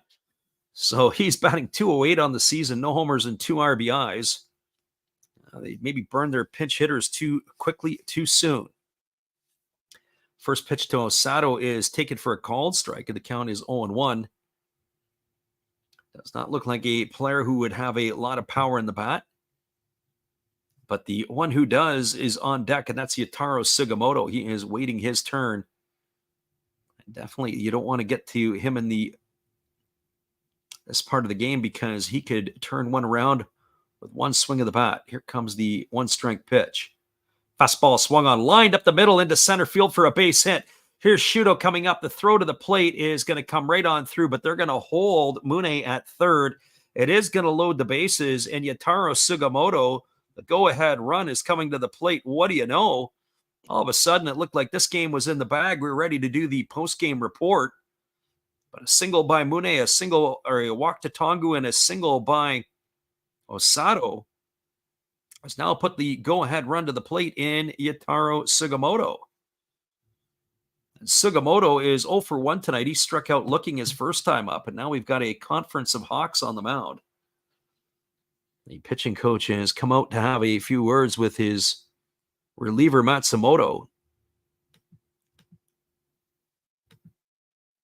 Unbelievable. And if you are listening on the delay, well, you're going to be in for a treat here as we've got ourselves a fantastic finish. And if you're one of the few that are listening live, we appreciate you guys for listening live, whether it's on YouTube or on Twitch. But we've got ourselves a nail biter now. So bases are full of Buffaloes. 4-1 is the score for the Hawks. There's 2 outs here in the top of the 9th inning. Manager Nakajima, the man of a million facial expressions, looking on. Sugimoto steps in here at the plate. Ready on the first offering from the right-hander Matsumoto. Here comes the pitch. And it is a fastball that is waved out and missed. That was a split finger pitch down in the dirt. Right away ahead in the count at 0-1. It wasn't even a good split finger pitch. That ball bounced almost in the left-handed batter's box.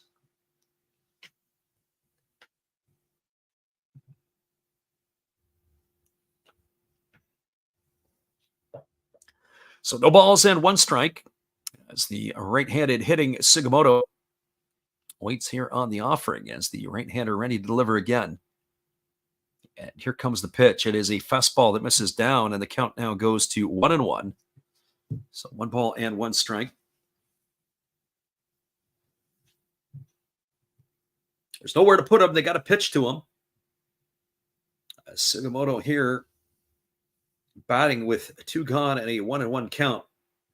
Can't make this stuff up sometimes. Hawks looked like they were in cruise control for pretty much the entire game.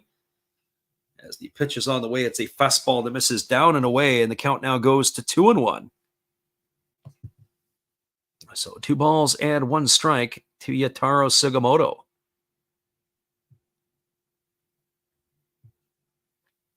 "4-1, Hawks have the lead over the Buffaloes here, bottom or top of the 9th inning.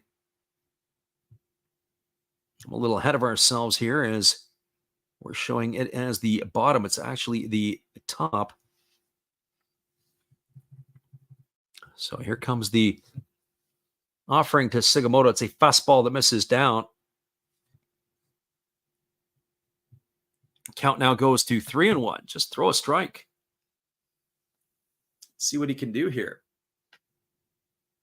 So 3 balls and 1 strike it is. You know, you're going to get a couple of good pitches to hit. Just got to be ready to pull the trigger. Tomoya Mori waiting his turn on deck. Will this be the turning point game for the Buffaloes this season if they're able to come back and win? 3-1 pitch ready to go. Here's the offering from Matsumoto. Fastball swung on. Popped up over on the right side of the infield. Moving over underneath it is the first baseman Yamakawa, and he's there and he makes the catch. And that is going to do it. They threaten, but they don't score. As the Buffaloes strand 3 here in the 9th inning. There were no runs, there were 2 hits, no errors, and 3 left aboard. Your final score is the Fukuoka SoftBank Hawks 4 and the Oryx Buffaloes 1. Stick around, everybody. We'll be back in just a couple moments with all the recap on this one, as well as the out-of-town scoreboard. We appreciate you guys for hanging with us here tonight. Hang tight. We'll be right back. Steve here from outside his refrigerator that a lot of you like so much. So let's go inside. There's my hot sauces and other stuff. Let's see what we can do here for Freddie. Awesome game, Freddie. Keep up the good work. We love the baseball. So why don't we rip open Garbage Pail Kids just for you and the listeners. Large Marge, she belongs in the fridge. Liberty Libby, well, she belongs down here on the beer. Apple Corey, hey, he's pretty cool. Put him on that beer up here. And Target Margaret. All Series 3 Chrome Garbage Pail Kids. Freddie, back to you in the game, and everybody else, please enjoy everything he does and tip him nicely. Welcome back, everybody. We are now completed here as this game is now over. Final score 4-1 for the Hawks over the Buffaloes. We'll give you the roundup here before we call it a night. And we'll peek at the only other game that was played in the NPB. All the other games are just getting underway now or in the next couple hours. So the Hawks opened up the scoring in the third. Check that the Buffaloes opened up the scoring in the third inning. A leadoff solo shot by Yuma Tongu. But the Buffaloes ahead 1-0 in the top of the third. But responding in the bottom half was Fukuoka. A leadoff single by Tetsuya Yanagamachi. He was sacrificed over to second. And then Kena Imamiya with 2 outs stepped up and drove him home with the first run of the game, and it made the score 1-1. The Hawks padded their lead established their lead in the 5th inning. A leadoff double by Tomoya Masaki, but he was erased on a fielder's choice as Tetsuya Yanagamachi had reached base. Then Takeshi Umino singled. That put runners at first and second. After a strikeout to Makihara, up stepped Kenta Imamiya again, and he drove home his second run of the game to make the scoreline 2-1 for Fukuoka. Then it was Yukio Shudo's turn, and he had a single, and that brought home Takashi Umino to increase the scoreline to 3-1. Hawks added to their lead in the 6th inning when Hotaka Yamakawa led off with a solo shot, his 16th of the year, and that is where it ended, a 4-1 final. The win goes to the starter Ozeki. He goes to 6-2 on the season for Fukuoka. The loss is to Ryuhei Sotani. He goes to 5-6.